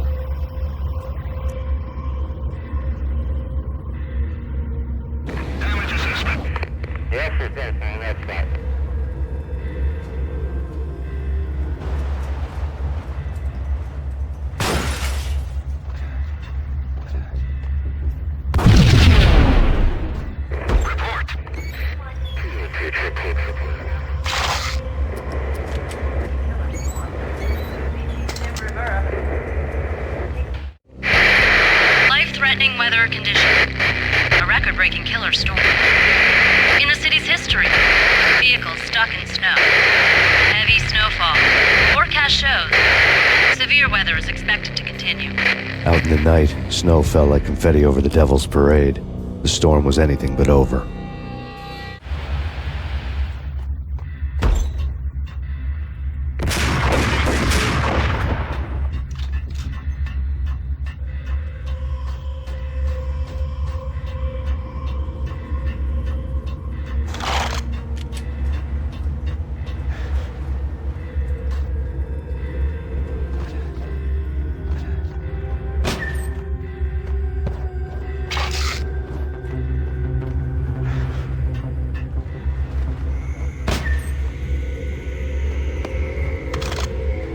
Moving to the danger area.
Can you believe it? I bet they sleep with their rifles. I bet they've given them names. I guess. So, you don't have a name for your gun? Hello? Hell no. You do? Well, yeah, kind of. Hey, let's hear it. Well, I call it Dick Justice. I rest my case.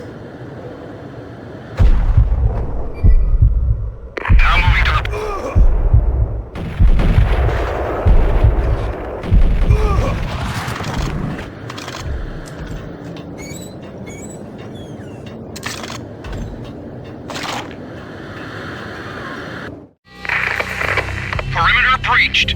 The facility has been compromised. Repeat, the Deep Six has been compromised.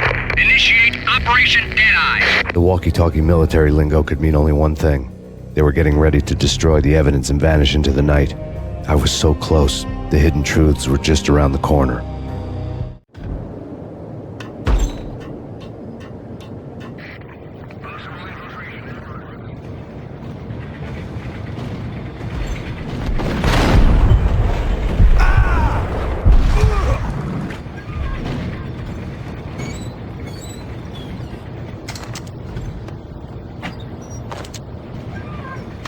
folder on the table told a grim tale. The mercenaries were running a tight operation, paperwork and all. Merchandise missing again. A chemist had tried to smuggle it out for his own private party. Locked him up in cell B7 in D6's old test facility to wait for proper processing. I was close enough to hear the secrets, just beyond the next doorway.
Pursuit of the intruder.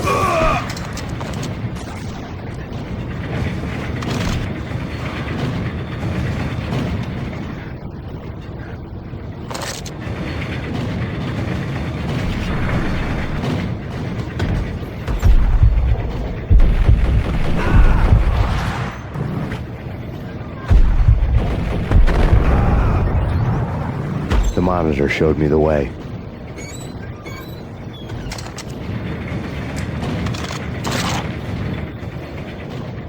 Processing diagrams filled the control room screens, all but one.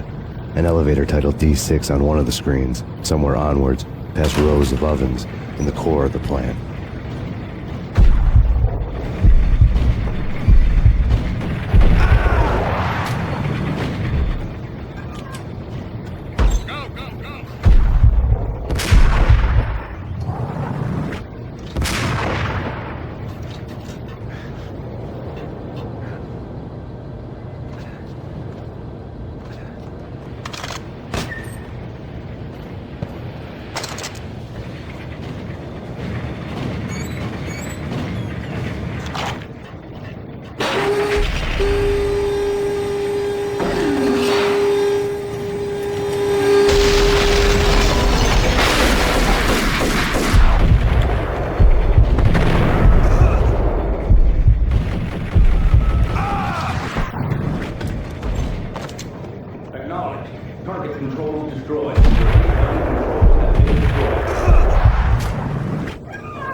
I had taken on the role of the mythic detective, Bogart as Marlowe, or as Sam Spade going after the Maltese Falcon to unravel all the mysteries. Following a path of clues to that final revelation, even if it would take me down to the cold, cavernous depths of a grave. You can't do this! My men are still inside! Do you have any idea why this is called Operation Deadeyes?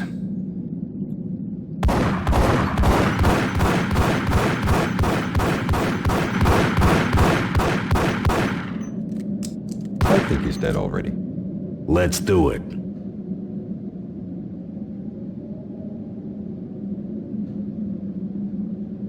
Attention all personnel. The self-destruction sequence has been initiated. Evacuate the complex. We've got company. Repeat. The self-destruction sequence has been initiated.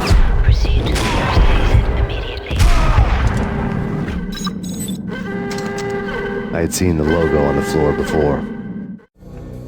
There was an old army bunker under the steel mill. I knew the military plaque on the floor. I had seen 1,000 variations of the insignia on crumbling brick walls everywhere in the city. The sword replaced by a syringe. Project Valhalla, V for Valkyr, V for Valhalla. All of a sudden it read like a crackpot conspiracy theory.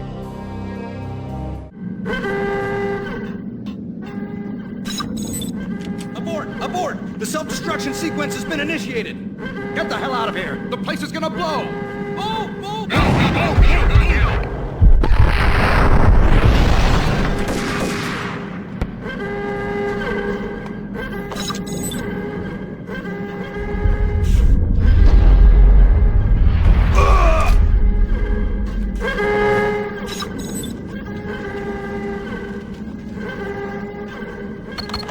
Like everything else in the Valkyr case, the door code was a mystery to me.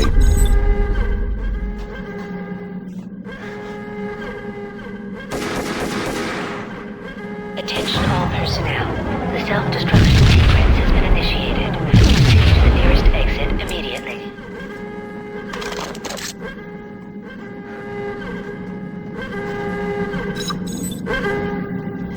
The chemist had been using the workstation when he died. The half-life of the lab rat had ended online, his password blinking on the screen. 665, the neighbor of the beast.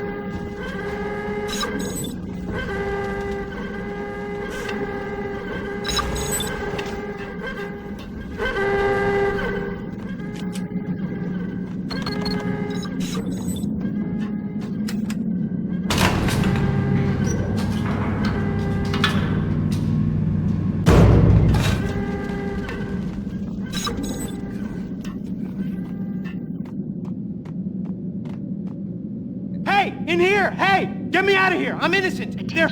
Let me out! The self-destruction sequence has been initiated. Proceed to the nearest exit Thanks! immediately. I thought I was gonna die in there for sure. I need you to get me through the decontamination chamber airlock.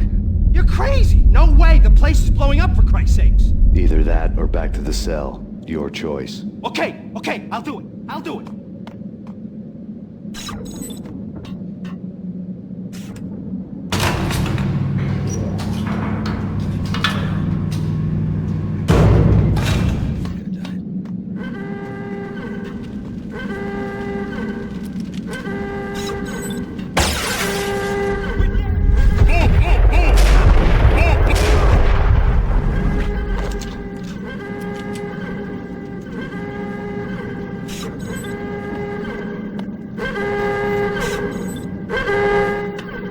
Get in!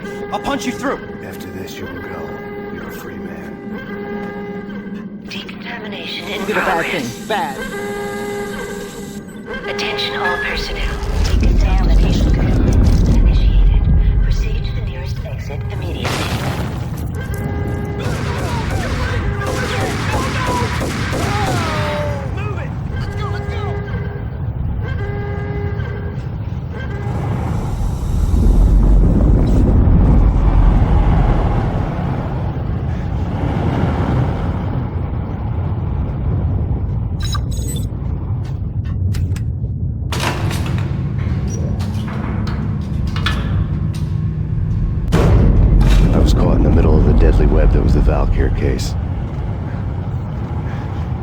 One of the lab terminals had the project logo on the screen. Top secret. Project Valhalla. U.S. Army. Yggdrasil Network. Valhalla, the otherworldly place in Norse mythology where the bravest heroes spent their afterlife feasting and fighting forever, their wounds miraculously healed night after night. Valkyr, the maidens who chose the most courageous Viking warriors and carried them to Valhalla. 1991. The research objective is to create a chemical substance to enhance the stamina and morale of infantry troops. 1995. Results unsatisfactory. Project cancelled. Someone had decided to continue the sick experiment unauthorized. Project compromised. Data leak. Fix the damage by any means necessary. Security clearance red. Authorized by the project lead. Field test. Double the dosage for all the remaining test subjects. Observe and record the subject's behavior in an urban setting. The drop-off point was my old address in New Jersey. The file dated 3 years ago. Just when you thought you had reached the deepest depths of horror, it suddenly got worse. How to turn off that small voice inside your head that started to whisper that you should be glad that now, if not before, your revenge was justifiable on any conceivable moral scale. That small voice proved, beyond any doubt, that I was damned. The dagger-heeled woman had come and gone a long time ago. There was nothing more for me here. The bunker's name was acting as a self-fulfilling prophecy.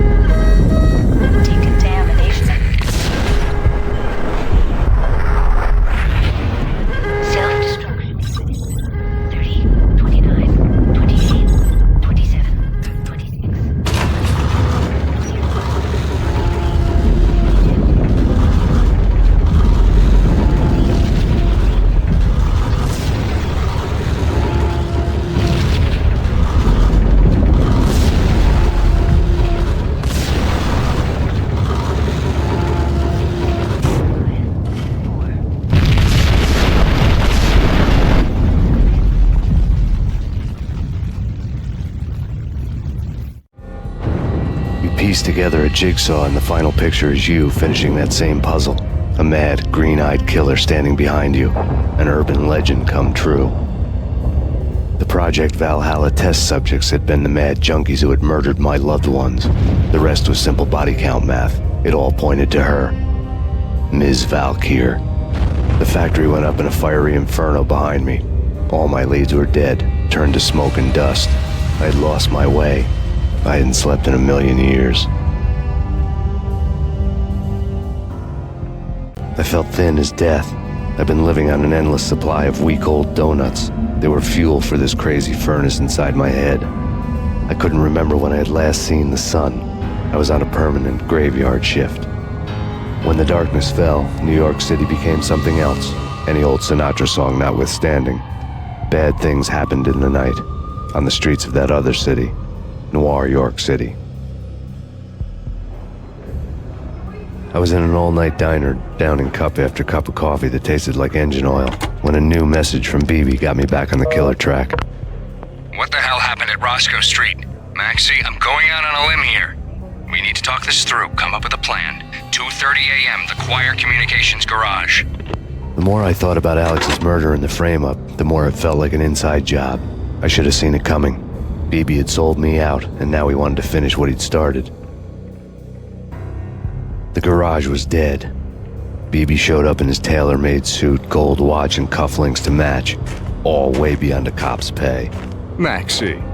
Oozing suave charm, he was guilty as hell. What the hell does BB stand for anyway? Backstabbing bastard? Come on, don't be like that. Have a cigar. I don't smoke. Maxie, you have no idea how big this is. It's huge. You have no idea. I think I do. You're a bribe-taking bent cop who sold out his partner. Those mobsters in the subway were a dead giveaway. Hard to miss. Bet it was exactly like this with Alex. Up close and personal. You can't win this one, Max. No, but I can make damn sure none of you do either. BB turned out to be another cardboard cutout bad guy.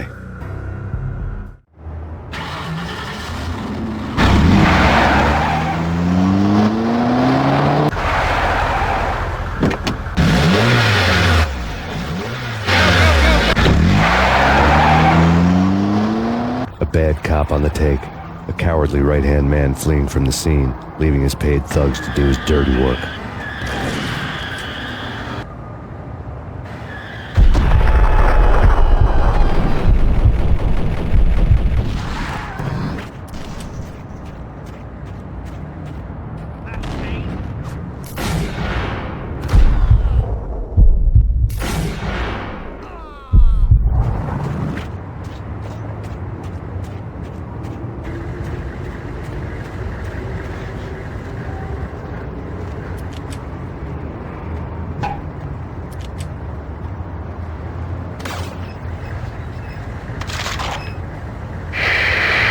Hello to everyone at Remedy, this is Jamie and Renault. Hello. Hey, how you doing? And this is hopefully the last session we've done for you, or we're going to do for you. It's been a pleasure working on this game. We hope you like the audio.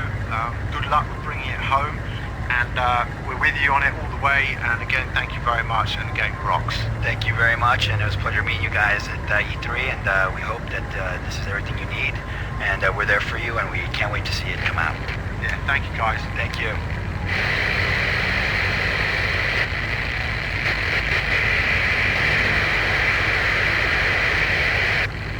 Not a fan ladies, are you, Trebek?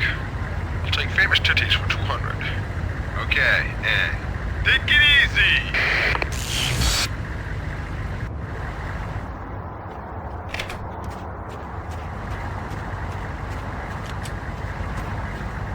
What the hell?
Reports of a fire at the Punchinello Manor in Westchester. The manor is the home of Angelo Punchinello, the alleged head of the Punchinello crime family. The police are now saying, contrary to their earlier statements, that Max Payne is still alive and at large. He continues his vendetta against the Mafia, of which this last act of arson is attributed to. I had no recollection of setting any fires, but I did remember the flames.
Maxie.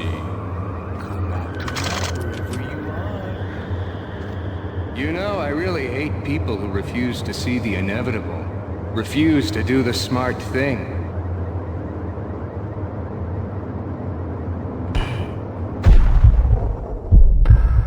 No, I must do the right thing.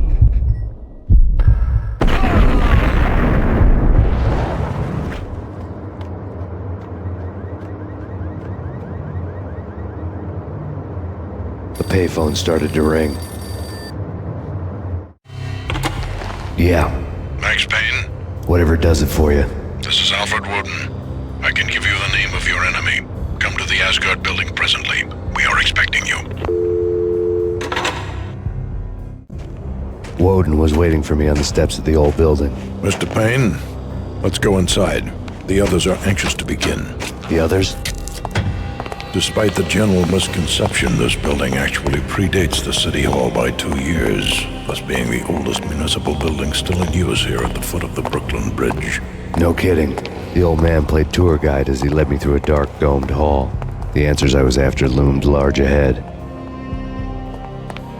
Mr. Payne, I would like to introduce you to my colleagues in what we call the Inner Circle. You've been watching too much X-Files. You have seen the files on Project Valhalla. We can fill the gaps, provide you with the information missing from those files. We were all involved in the early stages of the project during the Gulf War. What's the catch? We would very much like to blow this thing wide open, but our hands are tied. Her name is Nicole Horn. She was the key figure in Project Valhalla. When the funding was discontinued, she simply refused to quit. She knew exactly what she had in her hands. Nicole Horn is the president of Acer Corporation. She has more than half the city in her pocket. This must be kept under wraps. If you try to go public with this, we will deny any knowledge. We need you to take her out. Afterwards, we can protect you. Make all the charges go away. That was the cue for the killer suits to kick in the doors and swarm inside.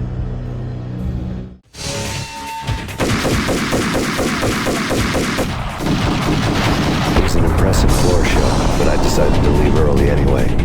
It was only a one-story fall. Lucky me.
One of the monitors showed what was left of the Inner Circle. On screen, the so-called corpse of Alfred Woden stood up, miraculously waking from his dirt nap, looking smug among his dead pals. In the land of the blind, the one-eyed man is king. I didn't know how he'd pulled it off, but it was a pretty slick way to get out of all his promises. Most of what he had said fit too well to be a load of crap.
your answer to those saying that he's actually providing a service long overdue to the city? This crusade nonsense has gone too far. He's out of control. It must stop. He will be stopped. That was Deputy Chief Jim Rivera from the New York City Police Department.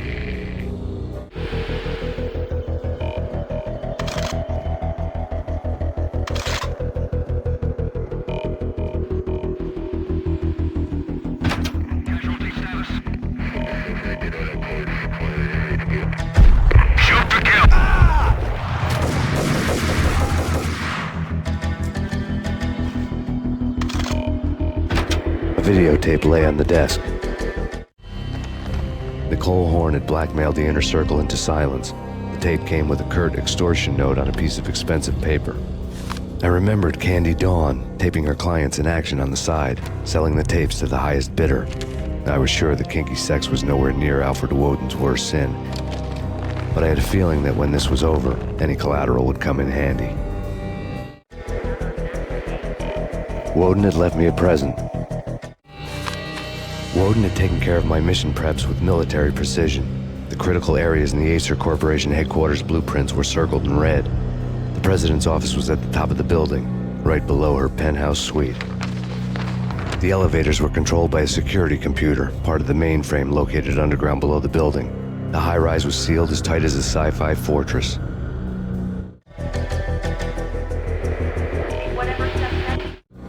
Nothing seems to stop Acer Corporation's phenomenal victory march. Incredibly, the stocks are still rocketing. Worried experts already see a danger in the company's success. Some have gone as far as to say that Acer Corporation is about to become an even bigger monopoly than Microsoft ever was.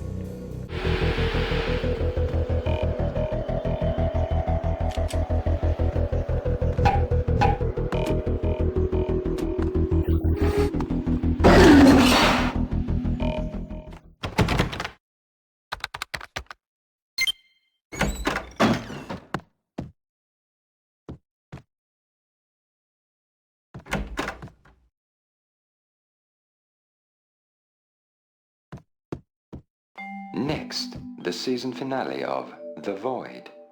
Captain's log, development update 2001.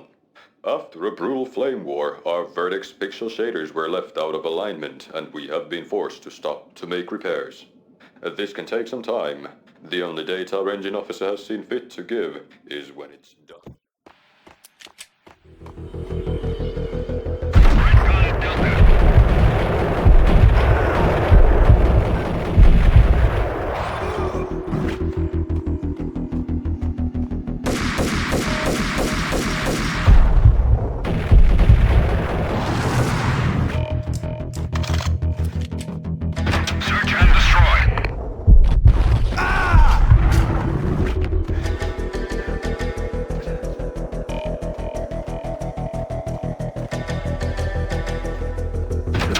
Ending ever? Oh, gotta be Butch Cassidy and the Sundance Kid. A hero's end, going out with guns blazing. Never heard of it?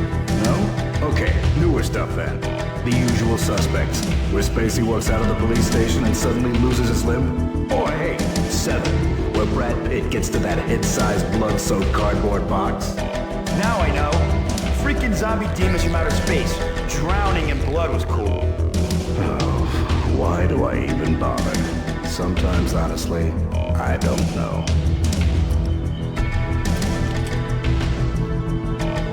Hey, hold it!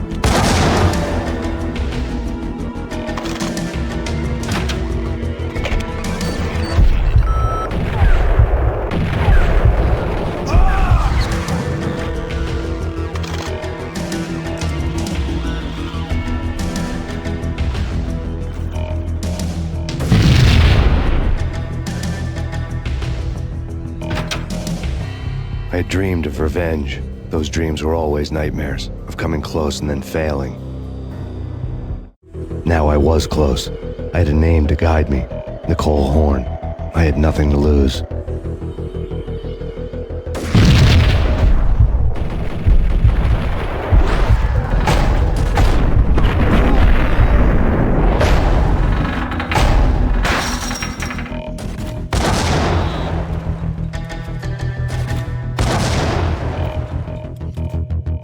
The Inner Circle had quite a track record. Project Valhalla had not been the only thing the Inner Circle had been involved in. There were rows of cabinets full of files. The Serpentine Secret Society went back a long way, always pulling strings from the shadows. I couldn't say I was sorry. Woden's move in some Byzantine power game had cut the Circle's membership roster to 1. The old man wanted me on cleanup duty. It was my mess, too.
Located.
CIA, FBI, you've seen one, you've seen them all. Sure, good for a practice run.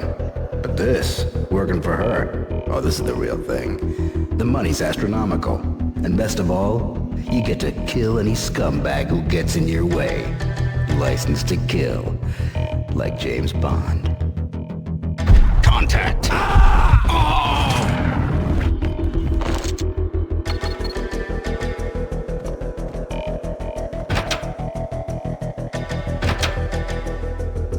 Take him down. Shoot to kill. Let's finish this.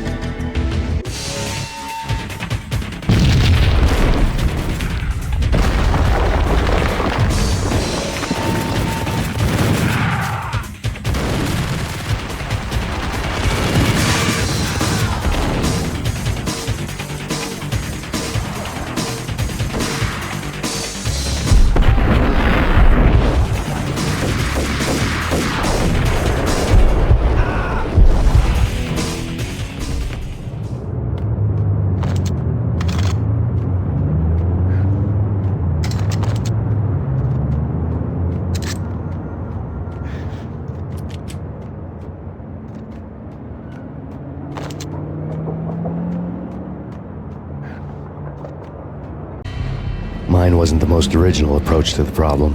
It wasn't as if it hadn't all been done before. An eye for an eye, the first principle of revenge. Old as dirt, still going strong.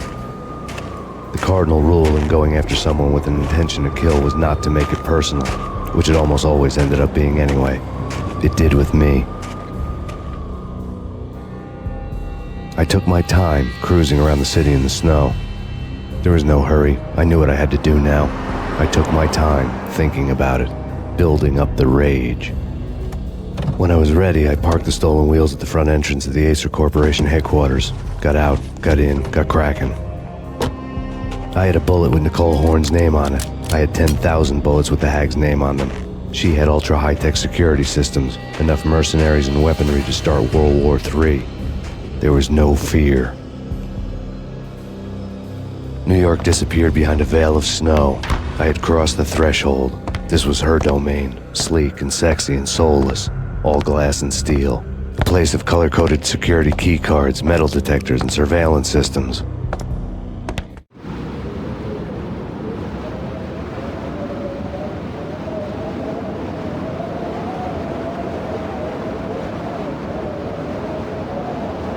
Colder than a walk-in fridge. Cold as a gun.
Mona, looking good. Max, we gotta stop meeting like this. It will be a cold day in hell before I let a narc cop stop me. Miss Sachs, do your job. Relax, Max. You're a nice guy. I don't kill nice guys. You're not bad yourself. It was different when Horn wanted Punchinello dead. To cut her ties to the Mafia. He deserved to die. The same goes with her. She's the bad guy here. Her sister was whispering to her in my favor. I knew the appetites of ghosts intimately. They hungered for revenge. No! A gunshot boomed and she fell down in slow motion. She was a nice girl, not really a stone-cold killer. And now she was stone-cold dead. Like religious fanatics or loyal samurai, Horn's private army was coming at me. Hostile.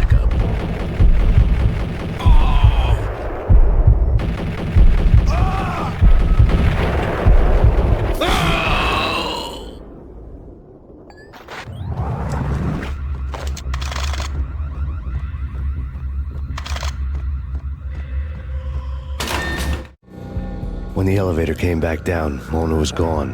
There was a lot of blood, but no body. Something clicked for the final time. My mind had never been so clear, as if somewhere high above the storm clouds were already gone. cold stars blazing from the black skies.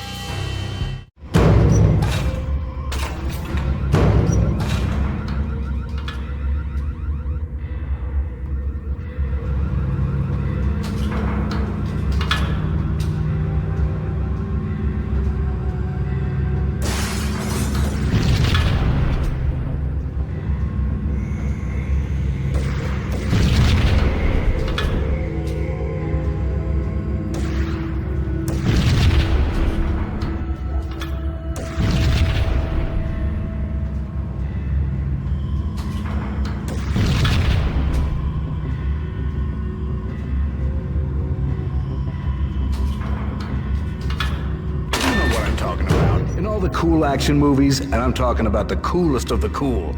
It always seems like time slows down in the middle of the action. You know, you can see the bullets flying through the air, the hero dodging in slow motion. Oh man, it would be so cool to be able to do that. Bullet time, that's what they call it. Bullet time, yeah, would be so cool.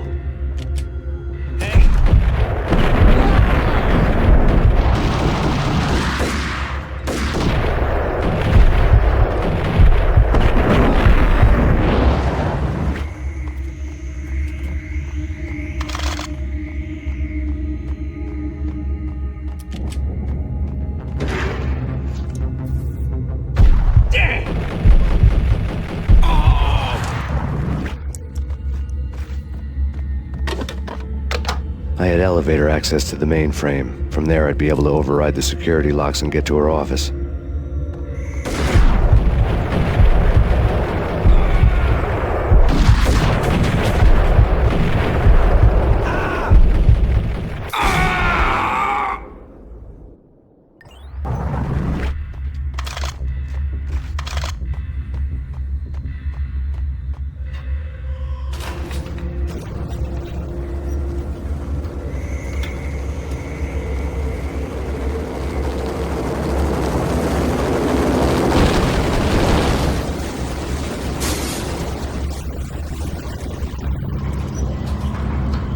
The unmarked chopper was Horn's pet guardian, inhuman and flawless. It was stalking me. Stereotyped. I'm not a cold-blooded killer. I'm a nice guy. I love my wife. I have 2 boys I'm very proud of. You just have to make the ends meet. And if that means I have to shoot someone now and then, hey, it's just my job from 9 to 5. Well, not quite from 9 to 5, but I hear you. Kill the bastard! Kill the...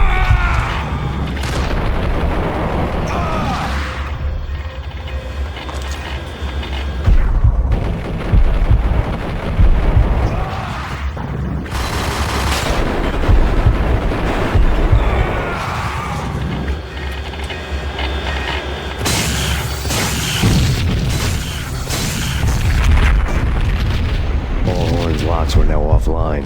All bets were off. The elevator would take me all the way up.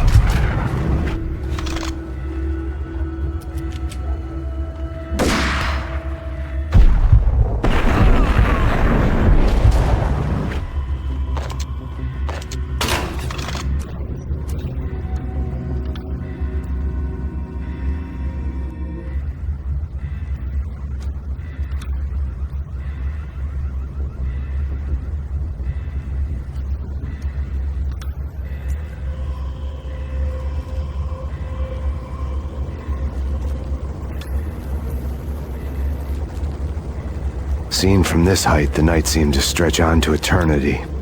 A hint of desperation had crept into the snowstorm, as if it was trying to get it all out before the end.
personal computer was on.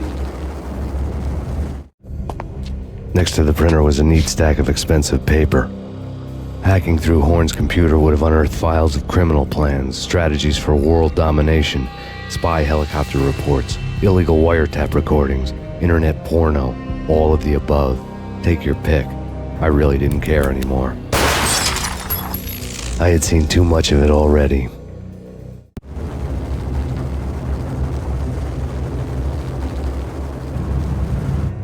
Valkyr had been meant to be a white-winged maiden that would lift you to a warrior's heaven, but it turned out to be a one-way demon ride to hell.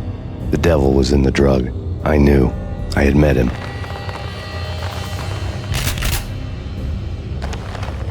And now I was gonna kill her, the queen of the underworld who had tried to lift herself a bit closer to heaven with her drug money.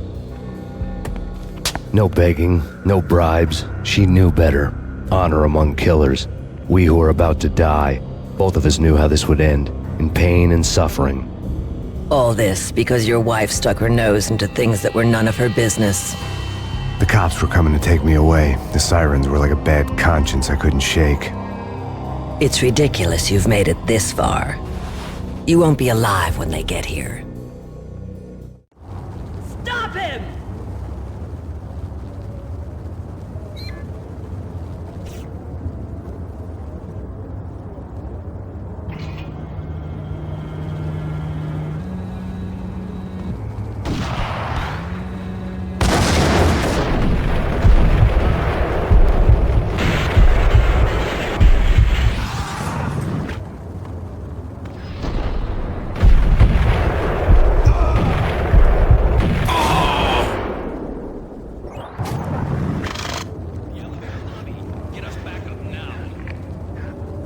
Max Payne, this is futile.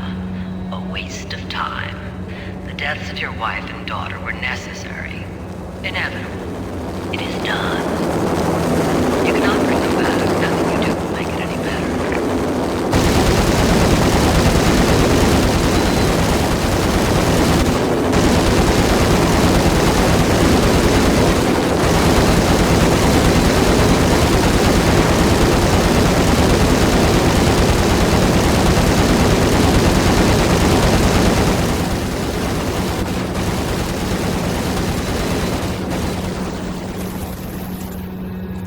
Max Payne, you are fighting a losing battle.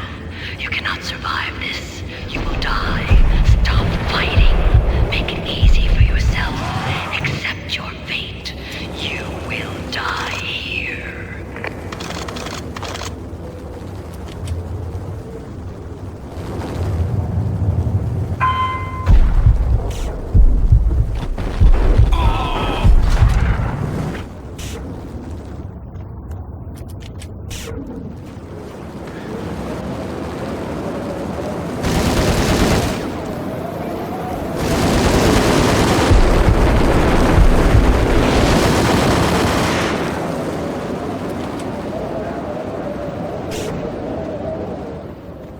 Max Payne, face it.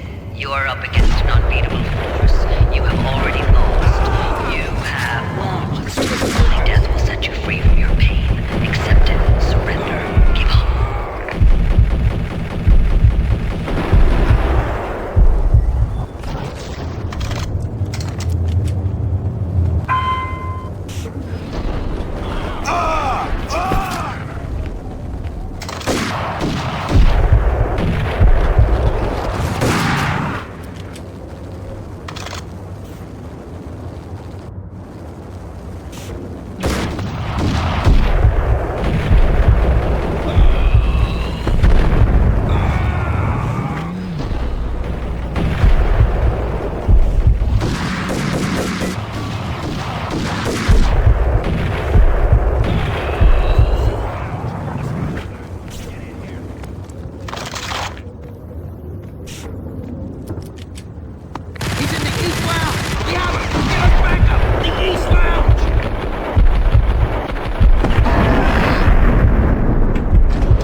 dead. The final gunshot was an exclamation mark to everything that had led to this point. I released my finger from the trigger. And then it was all over. The storm seemed to lose its frenzy. The ragged clouds gave way to the stars above. Max Payne, this is Deputy Chief Jim Bravura from the NYPD. We've got the building surrounded. Throw down your weapons and lie down with your hands behind your head. A bit closer to heaven.